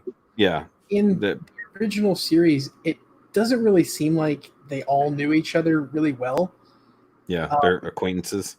Yeah, like Hayato just kind of is a neighbor to Amuro, doesn't really know him very well. And then Frabo is still a doting mother type, but that's really the only connection there. Yeah. Yeah, seeing her playing with the orphans before they were orphans, basically, was kind of a surprise to me, because it always felt to me like when she meets them on the ship, that's the first time she meets these kids. Yeah. I mean, they're from the same colony, but that doesn't mean you know everybody, even if it is a small population. This is where I got into the idea that it does seem like a much smaller population because we are focusing on these characters, and they are in class together in real class. Obviously, we saw that happen before, and obviously she knows Amuro directly, and they know Amuro. And of course, Kai's got his little gang, so they're all hanging out together, and she just happened to yell over at them.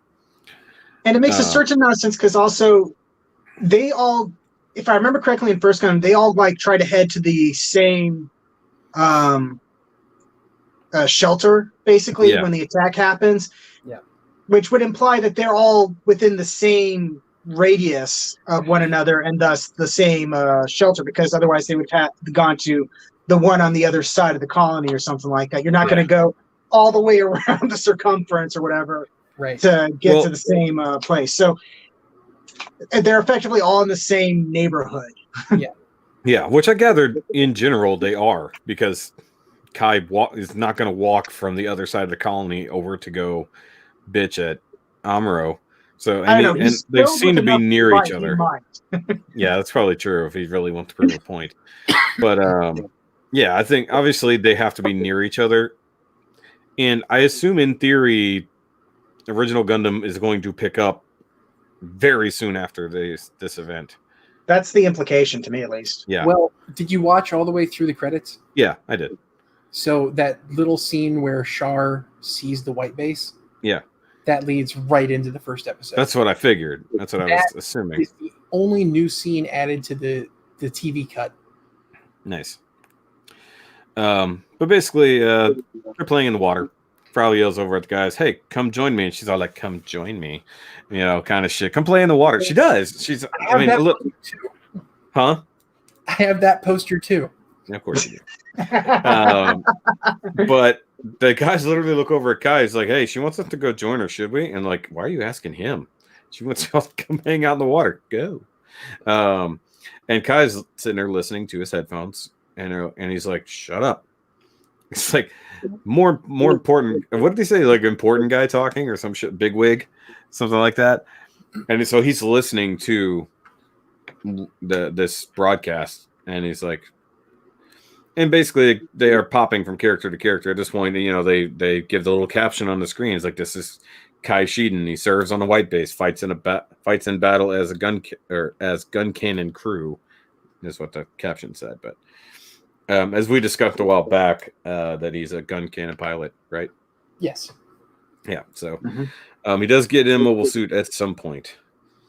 And then coincidentally, here comes Amuro walking by, still very dejected after what just happened. Presumably what happened at the base and then him coming home had happened not long ago. Yeah. So she yells up at him, "Hey, come join us!" And he looks over at her for a second, and then just keeps walking like a douchebag. Yeah, just cold as ice. He's a very introverted person already. That's obvious. Drama of the last month or so. Yeah, he just doesn't want to deal with people anymore. That makes sense. But she's always, at least in this series, been very supportive of him and trying to befriend and take care of him. Say what? And it's annoying as fuck. Apparently, I guess, to have a cute girl who wants to help take care of you and bring you cake for Christmas and shit. Everybody thinks that y'all are a couple. They don't end up together. Yeah. But of course, caption reads, Bravo serves on white base, active in medical team, mess hall, and childcare. They don't mention that she becomes the comms officer, which is bothersome to me. Well, they do mention another character that does. So, but yeah, I know. But that character becomes a pilot, and then Bravo takes over. Yeah, so they just skipped over that part. Anyway, I don't know. Maybe it does, but they didn't translate it. But basically, it just keeps walking, going character to character, and then Hayato walks up. At the same time, kids wanted to come play and actually end up basically dragging his ass into the water.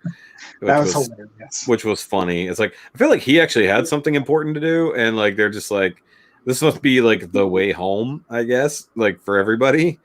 So he's like walking by, he's got papers and shit, and they're like, come play with us. And he's like, no, I gotta go do this, and drags his ass into he the says water. he has like practice or something like that. I think he has like judo practice or something like that. Yeah. Judo.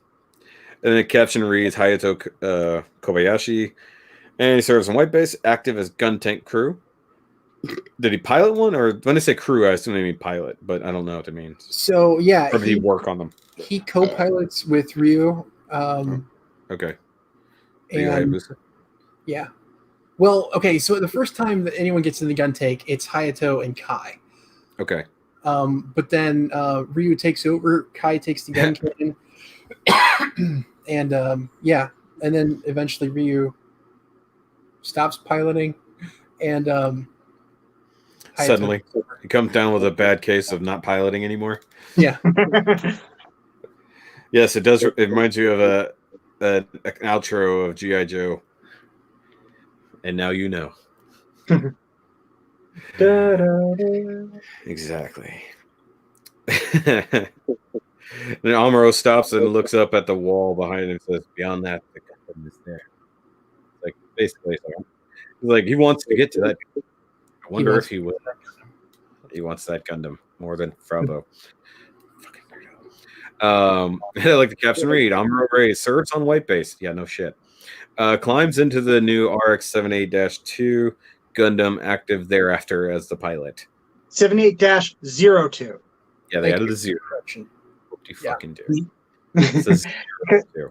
Because apparently in Origin it's 02, not -2. Right. Something I didn't realize until I saw somebody mention something about. It's like, it really annoys me that they mess up the number on it. I'm like, what are you talking about? And then I look it up and it's like, oh, okay. Yeah. I never noticed that. 02. Yep. And then we jump over to Sayla, who's on a flight on a Yashima transport. There's a bunch of dudes which look a lot like the guys who were harassing her on Texas Colony for a second, like some of the rebel guys. I was like, did they go back with her? And like, just that would be funny if that was them. I don't. I mean, it's generic 80s bad guys, basically. Yeah, 80s dude. punks.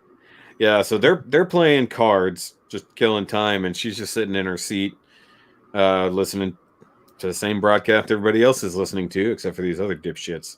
And goes over and starts harassing her, and she's like, "Here, you should listen to this," basically. And he scares them away with the scary headphones. I don't think it was the headphones. I think it was a very Char look on her face. Oh yeah, it was like, fuck. Like, yeah, because every time it's like she gives him a glare, and I was mentally thinking, it's like that's like brother, like sister.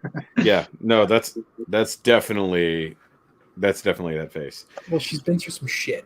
She's been through some shit, and now the shit is hitting an even bigger fan. But But she's heading She to doesn't side even 7. know. Yeah, she doesn't even know exactly the extent of this, but she's going to side 7 to do her best. She's going to go be a medical person to a bunch of just construction workers. Yeah, that's exactly what's going to happen. Do you have her caption written down there, Thomas? Salem S serves on White Base, comms officer. Later active as core fighter crew. Real name Artesia Daikun. Yes, very good. So, yay! In case you weren't watching this entire series up until now, she's who? Really? That was yeah. Well, never mind. I'll interrupt you when you get to that character. Fine. Now go. Okay. Now basically it jumps back to the. Does it go back to the thing? Yeah, because it's basically We come finished back to the Revell's Rebel speech. Yeah, it comes back to the Revel speech and the thing down there, and then basically run to the outro. Like I said, I didn't bother writing down everything he was saying. Good God. Yeah, basically, he says like they must continue to fight, and he says something about like there are no soldiers in Zeon. We are certain to be victorious. Yeah, they just We cut to the end credits with guitar. The majority of his speech is about how Zeon has basically wasted all their resources on the big Battle of Loom, and they have nothing left. Yeah. So we might as well fight them now. This is the Zeon is tired speech or something like that. Is what it's sometimes referred to. Zeon is exhausted. So that Space Beast Bop and Rocksteady. I thought he was making a Cowboy Bebop reference for a second, and then I swerved. Yeah. So after the credits, though. During the credits, like the credits just keep rolling at this point. Yeah, during the credits, we see the Zeon forces basically just do their lightning blitz across the planet and take over everything. Yeah, we see the drop ships coming down. Zaku's unloading, and just as they start doing the thing, even to the point that Garma goes to Hollywood. Yeah, well, so which is funny because he takes over New York later, but actually, no, he's never in New York. I thought he was in New York. He's in New York. He's always in California base, which is the entire western seaboard. Okay. Yeah.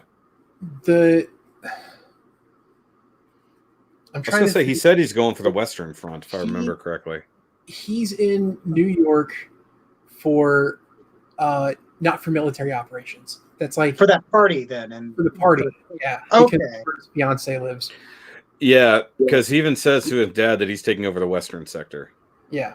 Yeah. Okay, so. I thought because the New York City sign thing is so vivid in my memory. I thought that, and I know it was associated with Garma, so I always thought that was where he was at.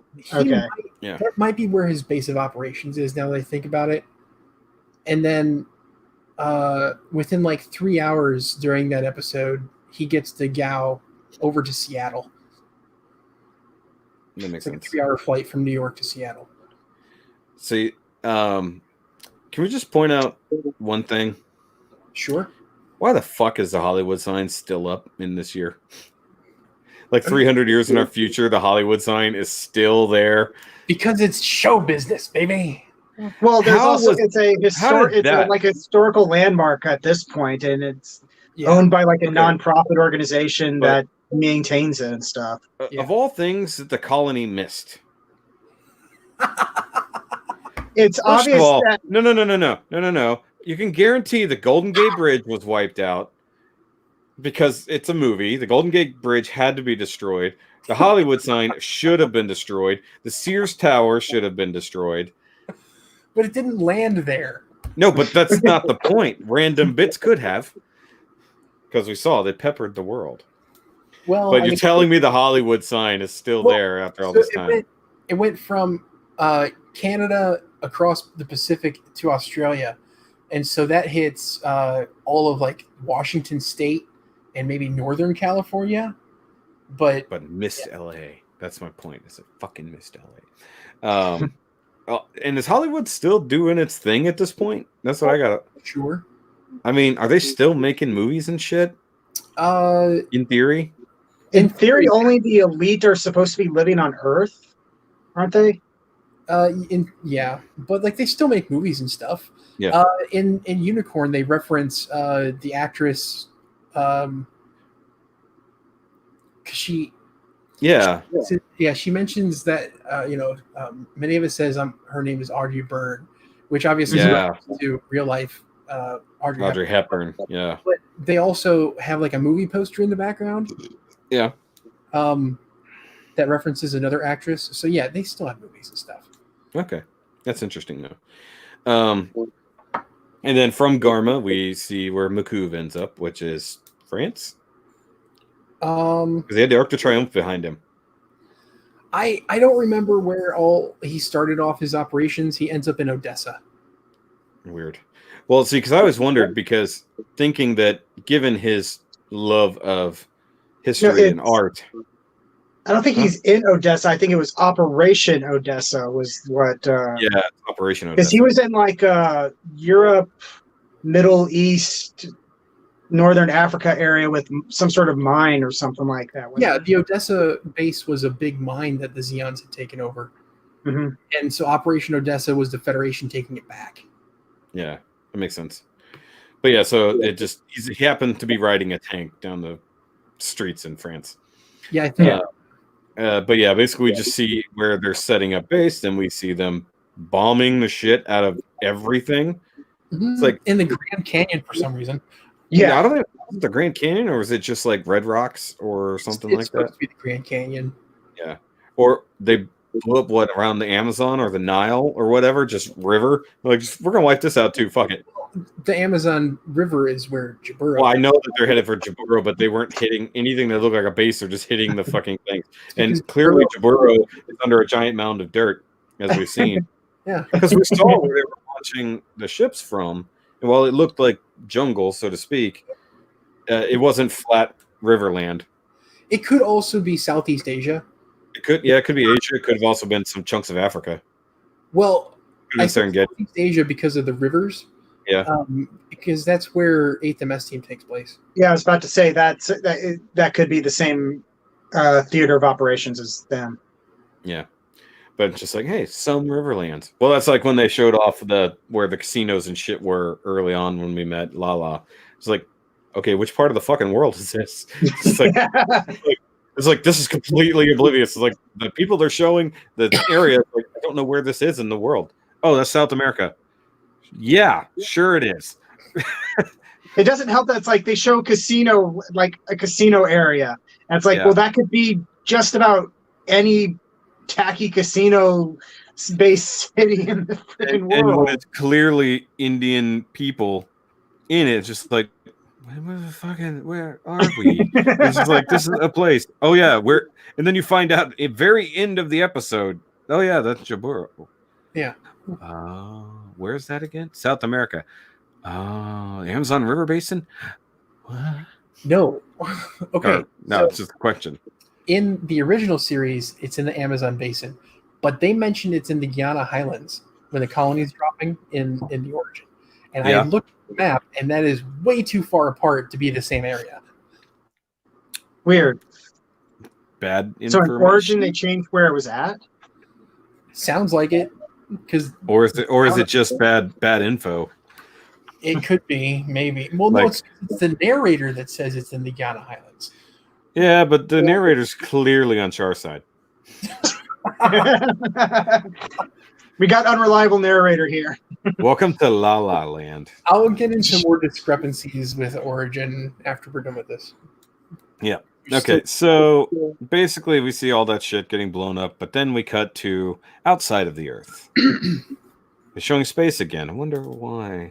I don't think anything happens after this that's remotely important. No. Yep, so we're just going to end this here. Bye, guys. Everything goes black. So some spaceship is flying. I think it's the Archangel. I think it's the Archangel. It's clearly the Minerva. The Minerva. Ptolemy. It's definitely not the Ptolemy. How dare you? It's the shit. What's the one from IBO? Damn it! Why'd you have to ask? Now I have to think of it. I know it starts with an I. I know that. I know it was named something, then they changed the name, and Anyway. Isaribi. It was Isaribi. Yeah, there we go. I was getting there. I was like, I know it starts with an I. Anyway, so yes, it was the white bass. The white bass. The white bass. it's flying. Look at there. It's a spaceship. It's going somewhere important. We go on the inside. Look at the brand new spaceship. Look at it. It's so pretty. Guys, look around at it. It's so good. It's made of all the Minovsky stuff. Holy shit, it's going to be a good ship. Zeons can't possibly fight against this. And they're Brett, wearing what do you think? uniforms for some reason. What do you? Thematic is showing up here. What's going on? Brett, what do you think about it? I think it's great. So, you want to talk Tell about us all about Bright. You want to talk about time skips? This scene takes place in September because that's when the original series starts. Good. So we went from end of January, beginning of February to September in one shot. Yeah. To be fair, we had the montage of them blowing up Earth. Yeah, that wasn't happening in the same day. I mean, it could. We already know they can't hit one target with a giant thing. It's like they can hit several targets with a giant thing. Thank you very much. They didn't mean to. They're like, hey, it was supposed to stay in one piece. God damn it! And that's just when Garen's up there. That's what I meant to do. It's like, no, what you do is you drop it and you have explosives set up to break it up in a specific orientation so that the pieces fall where they're supposed to. What is this, a New Year's fireworks show? Yeah. They missed by 2 weeks, but they tried. They were going for Valentine's Day after that. Years, but because time and space doesn't work the same way as time on Earth. No, I'm sorry. That's the wrong series. They did that in Seed. I was about to say, it's like, did you just make a Seed reference? Yes, that was a Bloody Valentine reference. Because it took them way too long to discover, like, what was that all about? They talk about it. You see the wrecked colony. It's just like, what is that? Why is that important? Why are these guys over there trying to do things to it? They're trying to blow up a blown up colony to rain it on what the fuck ever, Seed? UC ripoff. Anyways, I haven't seen any of UC. Exactly. Well, it's what's funny is just how close. It's like how much closer age is than anything else that I've seen. You know. Either way, so White Base flies along. They're heading to the side of the Sevens, or to Luna 2 specifically. We do get the caption for Bright Noah. Where is it? Bright Noah takes receipt of the Gundam at Side 7. Later leads the ship as acting captain. True, and that's all he ever did. Nothing happened after that. Just did the one thing. Completely uneventful career. Completely. He slapped little boys into men of destiny. He slapped a lot of little boys, apparently. It's like, is this a story of Char? Or is this a story of Bright? Yes. Universal Century, how one man slapped the world into submission. They're going to Side 7, by the way. They don't stop by Luna 2 until after everything happens. I know. They're just talking about it. They're going to Luna 2. I bet you're not. I bet you're not. They're going to pick up the Gundam. Technically, they could do both if they caught it at the right time, as we previously discussed. Yes. They're just like, bink, yay! And then they move on. And Luna 2 collide. Yeah, when they collide. They just have a bridge. They just have two big things that stick out, and they just go, whoop, and they run across real quick. You have 2 minutes to get your shit together. Basically. You have one giant opening, and you just go, as you're trying to make that connection. It's like a bad video game when you're waiting for the thing to... Yeah. Basically. And then it's just fucking Char sitting there waiting because he's just like, go find where this thing is. It's over there by Side 7. Let's just go to Side 7 and wait. And that he does. Yeah, it's like, hey, that looks interesting. Hey, I don't recognize that thing. It's probably important, right? No, Bright's son is not a terrorist. Who said that? Oh, isn't Bright's son a terrorist? The hand of reason failed. Wait, is he trying to say Hathaway is a terrorist? Hathaway is a terrorist. Oh. Oh yeah. Anyway, but we Still don't. waiting. I can't wait for that movie. That's Honestly, not canon until the movie's out. So, huh? All right. So I have notes. I want to talk Oh about. god, he's got fucking notes. Yeah, Oh let's talk my about the God. series. Okay, so is this going to be Joey's review of the series entirely? I just have a couple of notes. Like I have 3 things written down. Okay, hold on. Let me just put you on You had a screen. stack of papers there, my dude. That's the wrong button. Why do I keep doing that? With all my tax documents, if I show it to the camera, you can actually see it. No, don't. No. All the things, Joey. So you get the floor. You have the floor. News Network. I'm your host, Joey Ganoda. No, so come back, guys. Come back. Hold on. I will in a second. No, you won't. So there are some things with Gundam the Origin that I find really drives home the fact that this is like alternate universal century. We talked about the placement of Jaburo apparently has changed. The other thing though is Ramba Ral was supposed to take place or take part in the battle at Loom. That's how he gets the name Blue Giant, and he's supposed to be piloting a Zaku 1. He never pilots the Bagoo until the Origin became a thing. Come back. Anyway, the other thing I want to talk about is the cuts from this TV cut series that they take out compared to the actual OVA. Yeah. I don't think it really affects the story a lot. It does affect the character development in a way. Mm-hmm. The scene at the Port Authority when Char and Edouard are about to disembark in Zeon, there's a cut where when the Port Authority officer, he's holding the gun still, and he's letting Castle go through. No, he's holding the gun. He's holding the gun, like it's in like he's holding it like in a napkin or something. I don't know. Yeah, I remember he's holding it. Yeah. Basically, he just says, "Okay, you can go," but they cut out a part where he says something like, "Unfortunately, I have to keep this fine collector's item," which, I mean, you're supposed to take that to mean that Castle bribed his way through. Like, I'm giving you this very nice collector's piece to just let me go through without any trouble. Like, yeah, do we ever see that interaction though? Because from what we see, they come out of the bathroom and just walk through somehow. Like, you're clear, good. Yeah, that's what I'm saying. They cut that out. They cut that part out of the TV series. The other one is when Garma decides that he gets to pick his roommate. Yeah. He comes in and he tells Char, "You're going to be my roommate because I'm surrounded by a bunch of yes men." And Char just laughs and it cuts. Well, in the original OVA, he laughs and he says, "Do you realize what kind of clout you have to have around here to be able to pick your own roommate at a military academy?" Like, just furthering the point that Char doesn't let Garma get away with his shit. Yeah. I don't know. To me, the scene prior to that, it was clear that he did that because they make a thing of it. Look, this is my room now. But to me, I wouldn't have needed that extra explanation. Char's laugh was enough for me. And that's fair.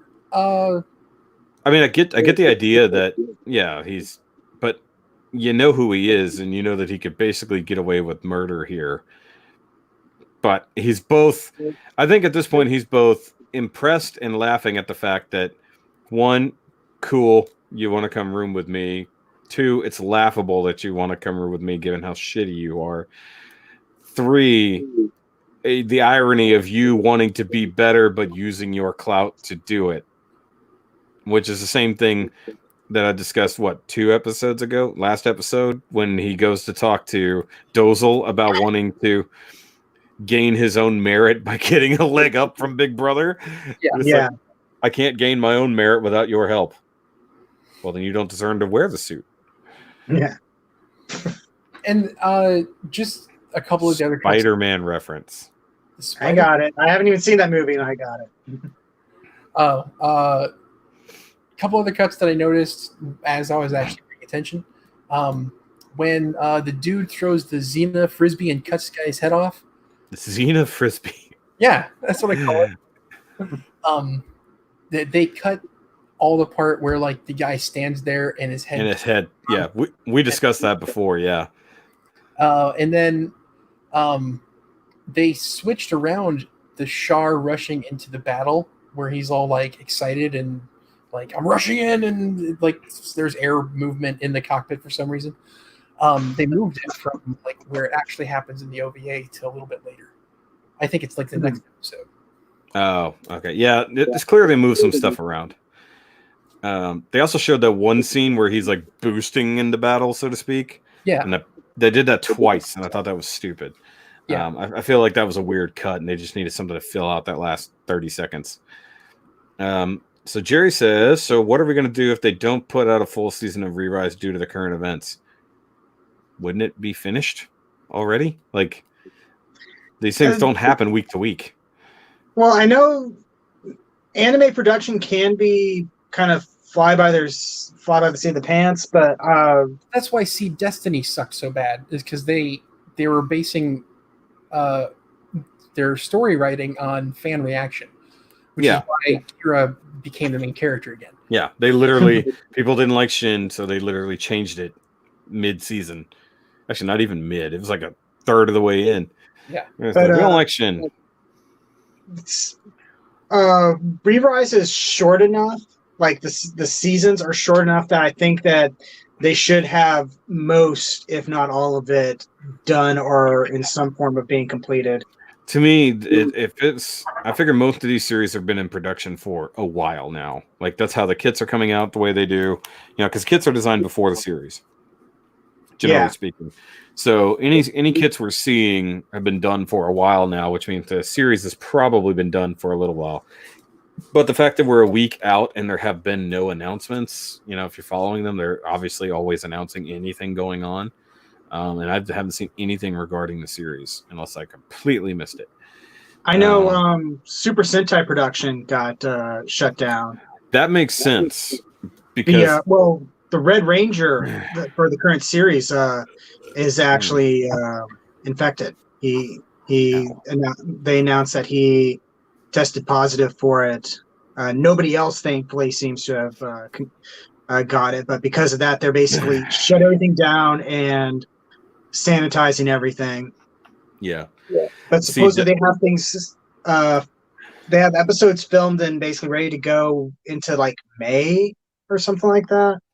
Yeah, with a series like that, they can just put it on hiatus. It's a little weirder with an anime when it just kind of stops. That's where you get clip episodes usually. Yeah. Andrew, I said, Destiny fan change thing is still a rumor with no solid proof. You can see that series didn't flow the way it's supposed to. Like, if you watch that through enough, and I did, it clearly was not meant to be that way. And there were reports that the Destiny Gundam, the reason it's C Destiny is because the Destiny, along with its pilot, were supposed to be the new antagonist. People did want Kira back because he's Kira, And Shin was an interesting character, but also just edgelordy. Like he was supposed to have decent character buildup. You don't just throw away everything that the base of your character was without there being a main reason to rewrite that character. The series didn't need Kira to come in. You could tell the series changed a lot as you watch it. When it started out very similar to the first series, stealing new Gundams, things like that, but flipped. But then it followed almost beat for beat everything the first season did. And I don't think that was their goal initially. So I think they were rewriting it on the fly for the most part. And just, I don't know. I know it would be really hard to do that, but I don't even think that they meant it to be that way. Certain things just don't make sense. Just Shin's character flip made no sense in that. It reminds me a little bit of how Kamen Rider Hibiki the first half of that series is one of my favorite Kamen Rider series. The second half is a dumpster fire that is absolutely horrible. Yeah. And it's because Hibiki was such a weird series that it kind of took a dip in the ratings and the toy sales were bad. So they decided to basically retool the entire thing halfway through. Yeah. And the retooled series was just, at least in my opinion, was not good. And one of the, in Kamen Rider Zeon, you get like a little epilogue for Hibiki. Yeah. And it basically, and at first I was getting really annoyed with it because it made this one character who I thought was just a total jackass who was introduced in that second half of the series. They were making him seem like he was this super cool guy and knew the new Kamen Rider Hibiki and stuff like that. It's like, oh no, he's still this whiny little so-and-so that doesn't deserve anything. He doesn't appreciate anything. Shin was the direct equivalent to as Kicker from Transformers Super League Energon. To be fair, I haven't watched all of Super League or Energon, so yeah. I assume that. I mean, I don't know that character offhand, but like I remember he started off as I hate Transformers because he had a bad encounter with Transformers when he was a kid, so he just doesn't like them and shows no respect to him, and then he becomes it's Ironhide, I think is the name of the character in America. He becomes his sidekick, basically, or Ironhide becomes his sidekick. I think the main problem was because you can see the flip in Seed once Kira goes up against Shin and loses. Mm-hmm. I think that was not even the beginning of the turn. But in a lot of ways, Shin was being treated the same way Kira was in the first series. And of course, he was his goal. He blamed everything on Kira and the Freedoms. Like, he lost his family because these battles happened right there at that island. He wasn't fond of Atherin, too, if I remember correctly. Because Atherin shows up under a pseudonym with in the first episode, which he ditches like 5 minutes in, if I remember correctly. Yeah, he was with Kagari. And he's doing the Catcher Machina thing with he was. And and then Shin says something. Here's the Atherin name, turns, glares at him, and says something that's like, "Your family is nothing but murderers," or something like that. Well, the irony is, so everybody knows that Atherin's father was behind all of the shit that happened in the first thing, the chancellor or chairman, whatever he was. And so, obviously he wanted to escape that name, not to mention the fact that he sort of turned a bit at the end of the series. So now he's with his girlfriend trying to live a peaceful life. And just, obviously he doesn't want people to know who the hell he is, especially the guy who doesn't like him. Of course, he blames Kira more than anything, but all that battle was happening, and it's the reason they died. So for him to overcome the thing that was his driving force halfway through the series, basically, it's like, where does he go from there?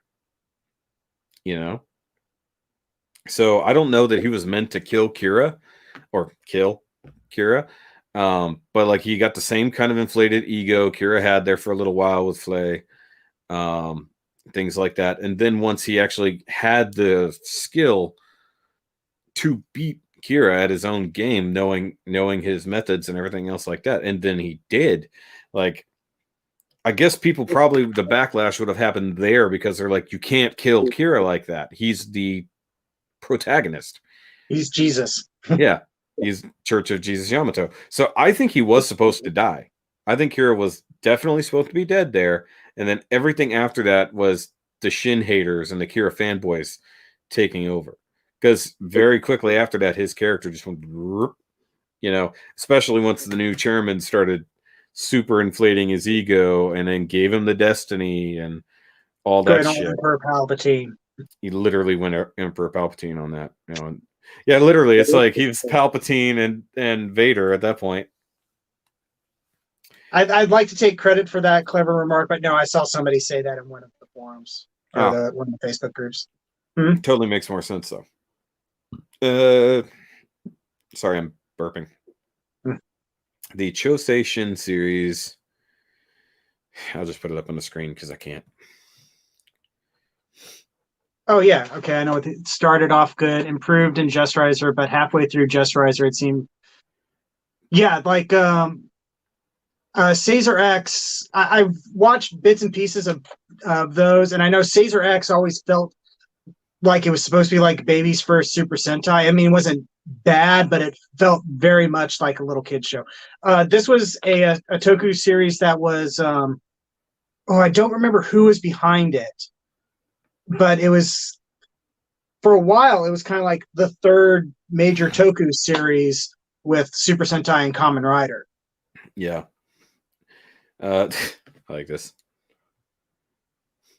Why didn't we get a Seed Gundam? Truth be told, it always bothered me that it was Gundam Seed and not like Gundam Strike or something like that, or Gundam S or whatever. Well, I mean, the Seed was the thing that happened to them. It's their new type thing. Their new type, heightened senses and shit like that. That was the Seed, but of course that was never explained. They never really. I don't think they ever really spelled it out. No. I think seed reaction is the term for it, and I don't think it's ever actually said in the show. Yeah. There's one episode where they say what the acronym SEED stands for, but I don't remember what it is. Oh, yeah, it's been so Gundam long. Seed in their acronyms. Yeah. But basically we were talking about, if you didn't hear it, Joey, we were talking about how the Shin turn happened, and basically like it led up to him defeating Kira, and then after that, like the fanboys freaked the fuck out. Yeah. Kind of. And literally said, no, you're gonna bring Kira back. It's like, I think at that point he was supposed to be dead. And I guess Athrun was supposed to beat him in revenge. And Kira wasn't supposed to come back. Yeah. Which, would have made a lot of sense. But that's why Mulafaga is the best character in that series. I agree with all points. Yeah. He really, it's like, Mu is the best character. Even when he was Neo Roanoke, he was still the best character. I remember him being like one of the most level-headed characters in the entire series, wasn't he? Well, he was the veteran badass. Yeah. Until Kira showed up.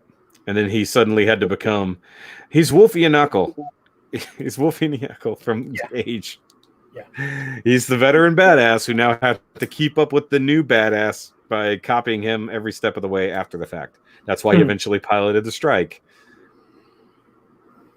It's too bad he couldn't get a strike with the funnel thingies like from his ship. That would have been cool. The Mobius pack? Yeah, the Mobius pack. Yeah, but why didn't they have it? Yeah, so is the Impulse Destiny silhouette. That, there's only like one kid of, but that was actually a thing that never happened in the series. Mu is Japanese Han Solo. Apparently, I don't know if that's true or not. The Zaku was an acronym. Zaft Armored Keeper of Unity. Probably. Goof was also an acronym. Gundam was an acronym. Yeah, I knew Gundam was. Several acronyms. Dot was an acronym. Like all acronyms. Makes sense. Actually, I like that explanation. Acronyms. I like the idea that Gundam was an acronym and he just put the letters together. It wasn't meant to be anything. And he just went Gundam.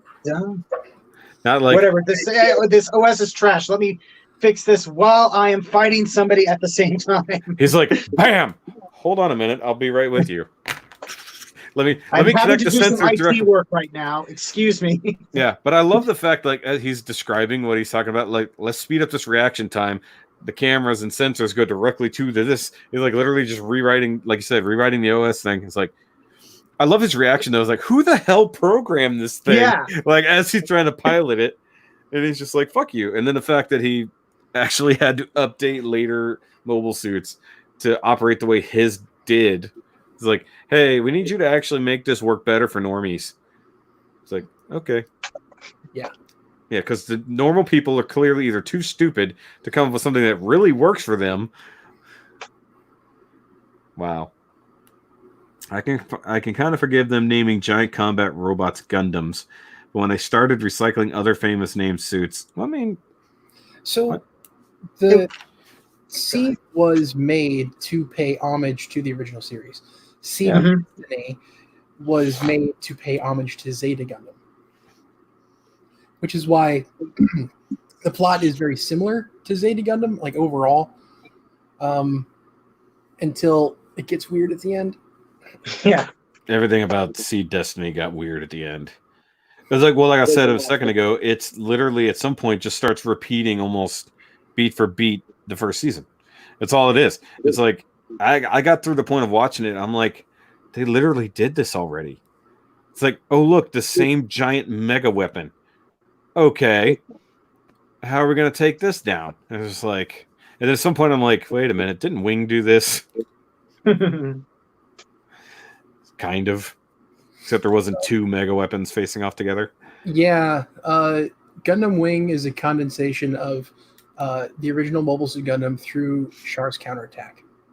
That makes sense. That makes a lot of sense. Yeah. So I never quite. I mean, I always thought of it as alternate Gundam, but I never thought about it being everything up to Char's. But yeah, that makes a lot of sense. Yeah, 100%.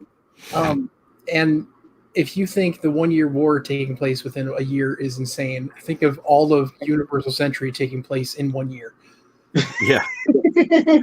Talk about weapon development. True. Yeah. Oh, well. So, guys, thanks for coming and hanging out with us and watching us talk about bullshit. Much appreciated. It turned into a seed review at the end here. Seed and Seed Destiny or just Gundam Star Wars? Do we have any final thoughts that we want to give on the series? Oh, of the whole series? Watch the OVA, not the anime cut, except for the last, 30 seconds. Except for the last 30 seconds. As a series, of course, I enjoyed it. I liked getting the final backstory to all of these characters, even if they aren't 100% true to original Gundam. Whoop-de-doo. It's a good alternate universe of the exact same thing. I still kind of have the theory that maybe it's actually the same universe as Thunderbolt, since that's alternate universe too, sort of. But there's no proof of that. Yeah. Thomas, you go ahead and give your final thoughts. I do have more than just watching OVA. Overall, I thought it was fun. Like Joey, I actually did watch the OVA version first, but that was ages ago, so it wasn't super fresh in my mind. So I didn't remember the stuff that I forgot. But it's neat seeing all of this sort of background information, even if it is not necessarily true. I know I'm basically saying what the same things as you showed. It's its own canon, yeah. Yeah. But it's still cool, and I appreciate a lot of the sort of, as some people would call it, military porn aspects of it, where you have all this stuff where you can tell they hired people in the military to go. It's like, okay, so how do we do this and make it look real? How would you do this if this were an actual thing? Yeah. It's very much like some of the scenes in the first Transformers movie where Michael Bay just basically said, "Okay, military guys, this is the scene. Go. Do what you would normally do. Military thing." Yeah. And they did the military things, and it feels realistic and grounded, and it's really cool. Yeah. I mean, overall, for me, the animation was amazing. Yes. Yeah. The animation was amazing. I would definitely recommend this to people. The either or OVA or this one. I know the OVA version is dubbed, if that's something that makes it easier for you. They're both dubbed. Yeah. Oh, I didn't have access to the dub version. Yeah, you did. The dub version of this is on Hulu. Okay. The dub version of the OVA is on Hulu. That's what I meant. The dub version of the anime cut that we were watching is on Funimation, or it was. Oh, yeah. Oh, okay. And for those who weren't paying attention when we started this, we've been watching this on Crunchyroll because it's just up there. So if you want to go watch the series the way we did, I think I linked it in the description. But specifically, I was using Verve, which has Crunchyroll. Which is But as it went, like I've seen a couple of the OVAs. Obviously, I've seen episode 6 of the OVA, so all of these last few episodes were like 100% like, oh, I watched this already. But that's also why the stuff at the ending of the credits and things like that I didn't really see before. Clearly, I didn't watch all the way through. Yeah. When I did watch it, because there were things I clearly missed, like up until Revell's escape and then Char finding him. I didn't see anything after that in the OVA. I think I stopped watching it for just whatever reason. Maybe it disappeared wherever I was watching it. Just as it goes, like I suggest watch both so you can see the changes. But I mean, it's almost like having watched Unicorn in the same manner. But I watched all the OVAs for Unicorn and then I watched the series, so I had the same kind of exposure that like Joey's done one than the other. And you can see the differences. Sometimes the anime idea is good because they can expound a little bit. This one seemed like they cut more than they added. Yeah. So I find that the pacing feels really weird, which that's something that jarring. It reminds, because like and I've heard that this is a similar thing with well, actually I've seen it's a similar thing with the TV version or whatever of Unicorn.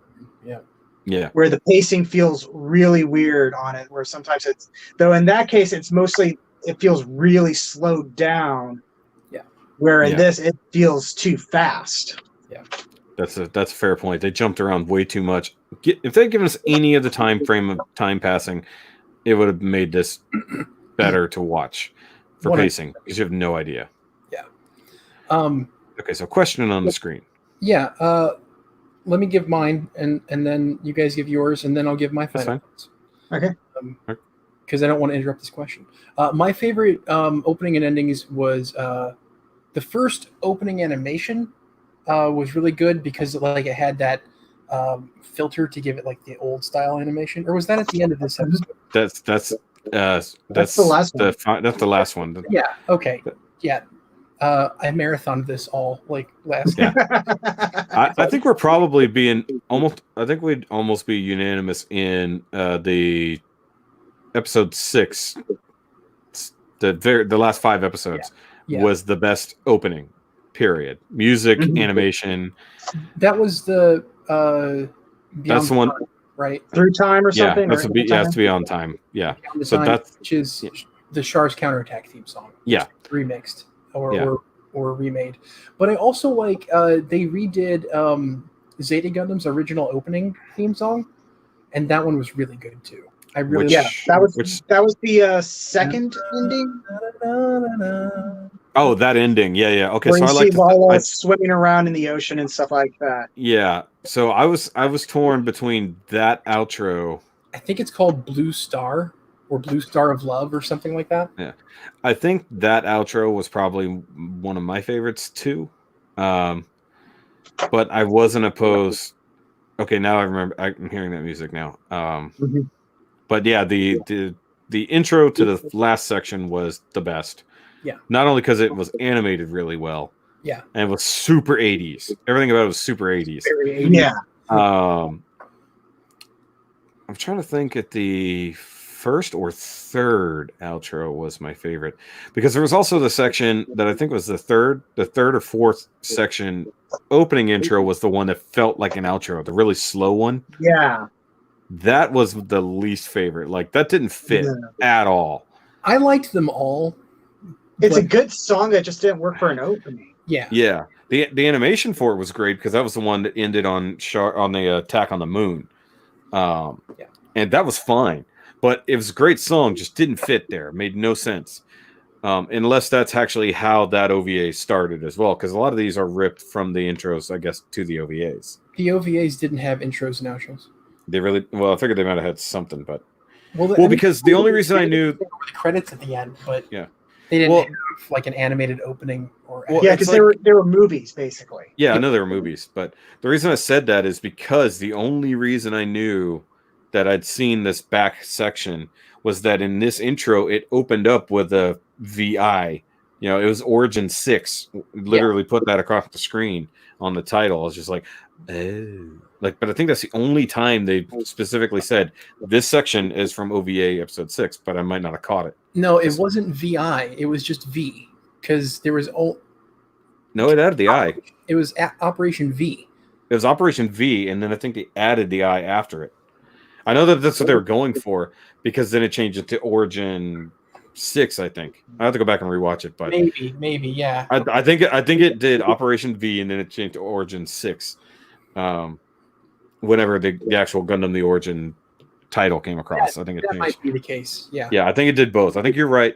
I think it was a combination, because I was like, that makes sense. Though of course it took the second episode of that for me to go, oh, this was all episode 6 of the OVA. That's what I saw. So the OVA opening scene of episode 1 takes place in the middle of Battle of Loom. It's the Black Tri-Stars attacking the Ananke, and then it flashes back. That makes sense. Yeah. Oh, by the way, I did actually rip that conversation that we talked about before. The whole conversation post Battle of Loom. I did actually rip that section, so I will try to do the Shoki edit of that.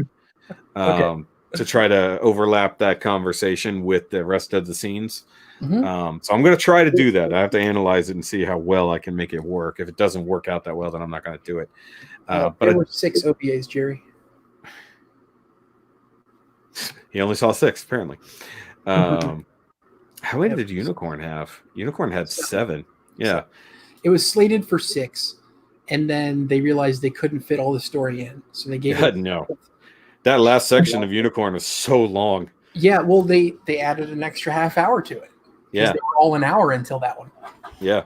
I knew that part. It's just like when I downloaded it perfectly legally. I noticed it was a lot longer. It was like almost full length. And I was like, shit. Yeah. I was like, and then you're watching it and it's just plodding along there for a while. And it's like, okay, I get why they had to do this, but Jesus. It does make me feel like NT had been a longer story, not just a single movie. Yeah, when I watched NT, I felt like I was missing stuff. Like there was story that was happening, but we didn't get to see it or something. Yeah, there's a whole bunch of stuff that they don't talk about in enough detail to make it make sense. Yeah, and personally, I would like get a little bit more of the scientific explanation for the stuff they breeze through. They're like like how Psycho Frame is made of Jaburo dirt and the tears of millennials. Yeah, I kind of want that broken down a little bit better. The compressed and heated dirt of Jaburo. Well, got to remember, it's like 1,000 meters below the bedrock. So, I mean, they might have dug deep enough to get to Psycho Frame dirt. It's possible. Psycho dirt. Psycho dirt. Imbued with all the feels. And all the feels. That's why it's an I field, because it's all about me. Hashtag good vibes. What was that? Hashtag good vibes. Hashtag good vibes. Hashtag where's the dirt? Okay, so hold on. I need to make a note. I need to do somebody send me a message to remind me to make a hashtag where's the dirt shirt. All right. Yeah. I'd be like, what the fuck are we talking about? I don't even know what'll be on that shirt, but a hashtag where's the dirt. Okay. Man, the peppers you could grow in Psycho Dirt would be interesting. He's all about that Simpsons episode about the peppers grown in South American jungle. Yeah. All right. Psycho peppers. I allows you to see through time. You can see the tears of time. That's a Zeta reference. Anyway. But not the frozen teardrops? No, not frozen teardrops. A whole other universe. Not according to... Never mind. Not according to... The dark history. Yeah. Wouldn't it be the devil history? Were they editing that? No, it's dark history. No, I'm making the I know you are. Yeah. But I'm correcting you. Now travel to alternate universes, apparently. But yeah, Jerry's all about how the unicorn technically can travel to alternate universes now. Sure. If you know what, you should kit bash it with the Stargazer. No. No? Anyway, so my take on the series... It would be more useless than Destiny at that point. Probably. We already did the ridiculous kit bash last week. Oh, yeah. The Phoenix Quanta. Yeah. God, too OP. Actually, that discussion was great. The Phoenix Quanta versus Quanta discussion. Which one breaks reality harder? Put them together. Let's just make it. It creates its own universes. It's its own soul gems now. It is. Thanos now wants the Quanta Phoenix. Hashtag where's the dirt?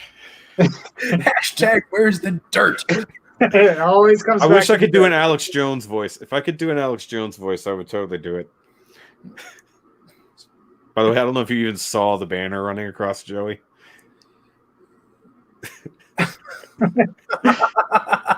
It's been going like that for a while now. Since you went on your rant. Not to laugh. Yeah. That's why he was like this for a while. That's right. Why would you do that to me? Because it's fucking funny, that's why. Anyway. The main reason I do anything, to annoy you, and it's funny. It is funny. What was I saying? Oh, okay. So real quick, just my quick take on everything. Even with the discrepancies between the origin and the original story. Yeah. The discrepancies are not big enough to make the continuation into the original Gundam like up till this point, it would make no difference in the timeline. Not really. It wouldn't change enough things. Like the whole thing about Rambaral not getting the moniker the Blue Giant. It's never even mentioned in the original series that he has that moniker. It's it's backstory stuff from when they were creating characters. Oh my god. Hold on, sorry.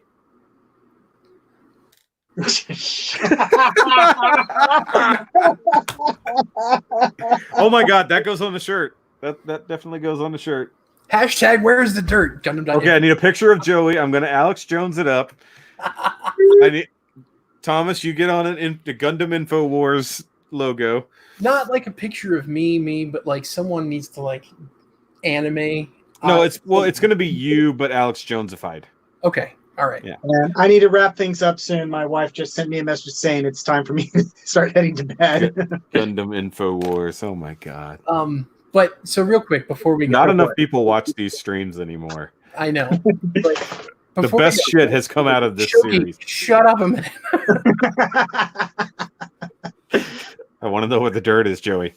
I'm getting to that. I'm getting to where the dirt. Oh, he knows where the dirt is. See, I fucking knew it. I fucking knew Joey knew where it was. You need to listen first. Okay. Okay. So, if you're gonna watch The Origin, watch it. Either one is fine. You're gonna get the same basic story. You're only missing a few little details if you watch the anime cut up version. But if you're gonna recommend someone else to start watching Gundam, and you're thinking, oh, The Origin takes place before the original series, watch The Origin first. Don't do that. No. Don't do that. Because The Origin spoils a lot of what's going to happen in the original series. And it's kind of like you never get to relive that moment of finding out Darth Vader is Luke's father. Oh, because of knowing who Char is. Who Char is and who that makes sense. That makes sense. That's literally you don't want to watch. If you've never seen Star Wars and somehow know nothing of it, don't watch the prequels. Yeah. Watch it in release order, not yeah. That makes a lot of sense. So that's my one recommendation if you're going to go out and have someone start watching the Universal Century. It's just start in production order. Even with the other OPAs, the side stories like 8th MS Team, 0080, and 0083, you can still watch them in production order, and going back doesn't hurt anything. Okay. That makes sense. Yeah, but I had another point about it, and I forgot what it was. It just left my brain. So never mind. Hi, I'm Joey. Hi, Joey. Hi, Joey. Bye, Joey. Click. Oh, That chair was built by Anaheim Electronics. That would be the ultimate end of this series. And then I explode instead. That's just like, and then Joey's like, "This channel is mine." I don't want your channel. And you change all the logos to Zeon logos. I can't maintain my own channel. They're putting dirt in the colonies and then turning the space noids into new types. That's what it was. Exposure to Jaburo dirt. Turn them all into space noids. Turn them into it new all types. makes sense now. Here's what I'm thinking about the dirt situation. When you dig a hole for a foundation for like a house. Yeah. And then you go to fill in the gaps from where you dug. For whatever reason, due to like the spacing of the dirt naturally versus when you're packing it in, it takes all the same amount of dirt to pack around there, even though you dug out a hole for the foundation. So I'm wondering if all the dirt just went back to be packed around the base. I mean, maybe, except for the fact that they built this thing underground, seemingly. Like, I don't mean they dug a hole and built it underground. I think because there's nothing on the surface, really, at least from what we can see. Unless they showed it from above ground at some point, and it actually looks like a base. But for the most part, they showed it covered. Huh? It's 100% below ground. Like, if so they never brought anything up. So, they never disturbed the top layer. So it's still jungle, it's still river, or whatever. There's a lot of caves in the Guiana Highlands. Yeah, they're just filling in things. It's like, but the point is, like, the dirt would have had to come out to complete the construction. It's not like they had a hollow section over here. So one way or the other, millions upon millions of tons of dirt had to be removed, whether they backfilled or not. It had to have gone somewhere. And somebody would have noticed several million tons of bedrock and dirt and tears of children. And that's when we killed Joey. That's okay. I've been trying for 2 years now. You better start running to Chicago. So now that Joey has died while trying to declare this, he's having a heart attack. It's fine. See, Shoki. Oh no, what happened to Joey?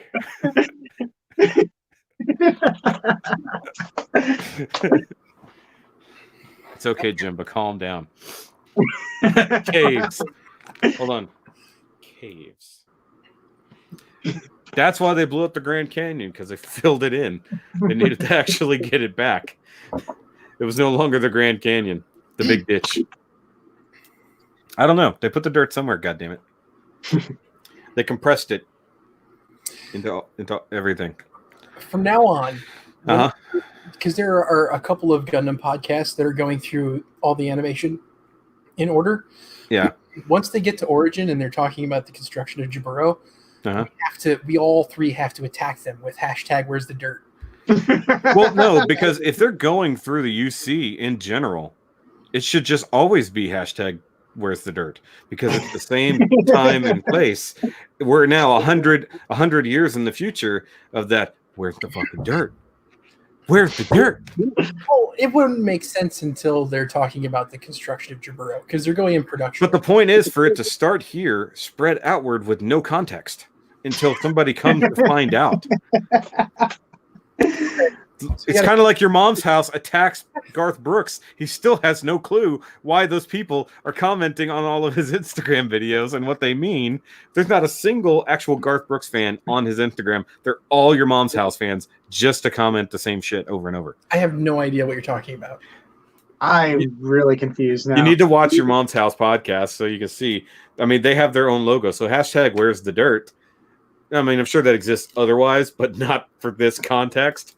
So to bring it to any other podcast that is talking Universal Century, just to bring it in with no context, or do you mean you have no idea what I'm talking about with the Garth Brooks thing? That part. Oh my God, they got obsessed with Garth Brooks and his social media for a long time. I think I need to go, guys. Go ahead and go, Thomas. Good night, everyone. I'll see you the next time. Good night, everybody. Yada, yada. Joey and I will do the after show because usually we talk forever after these things are done. But Good bye, night, guys. guys. Thanks for watching. Hopefully, we will be back with Re-Rise review beginning next week. So look forward to that. Oh, and shelf space. Yes.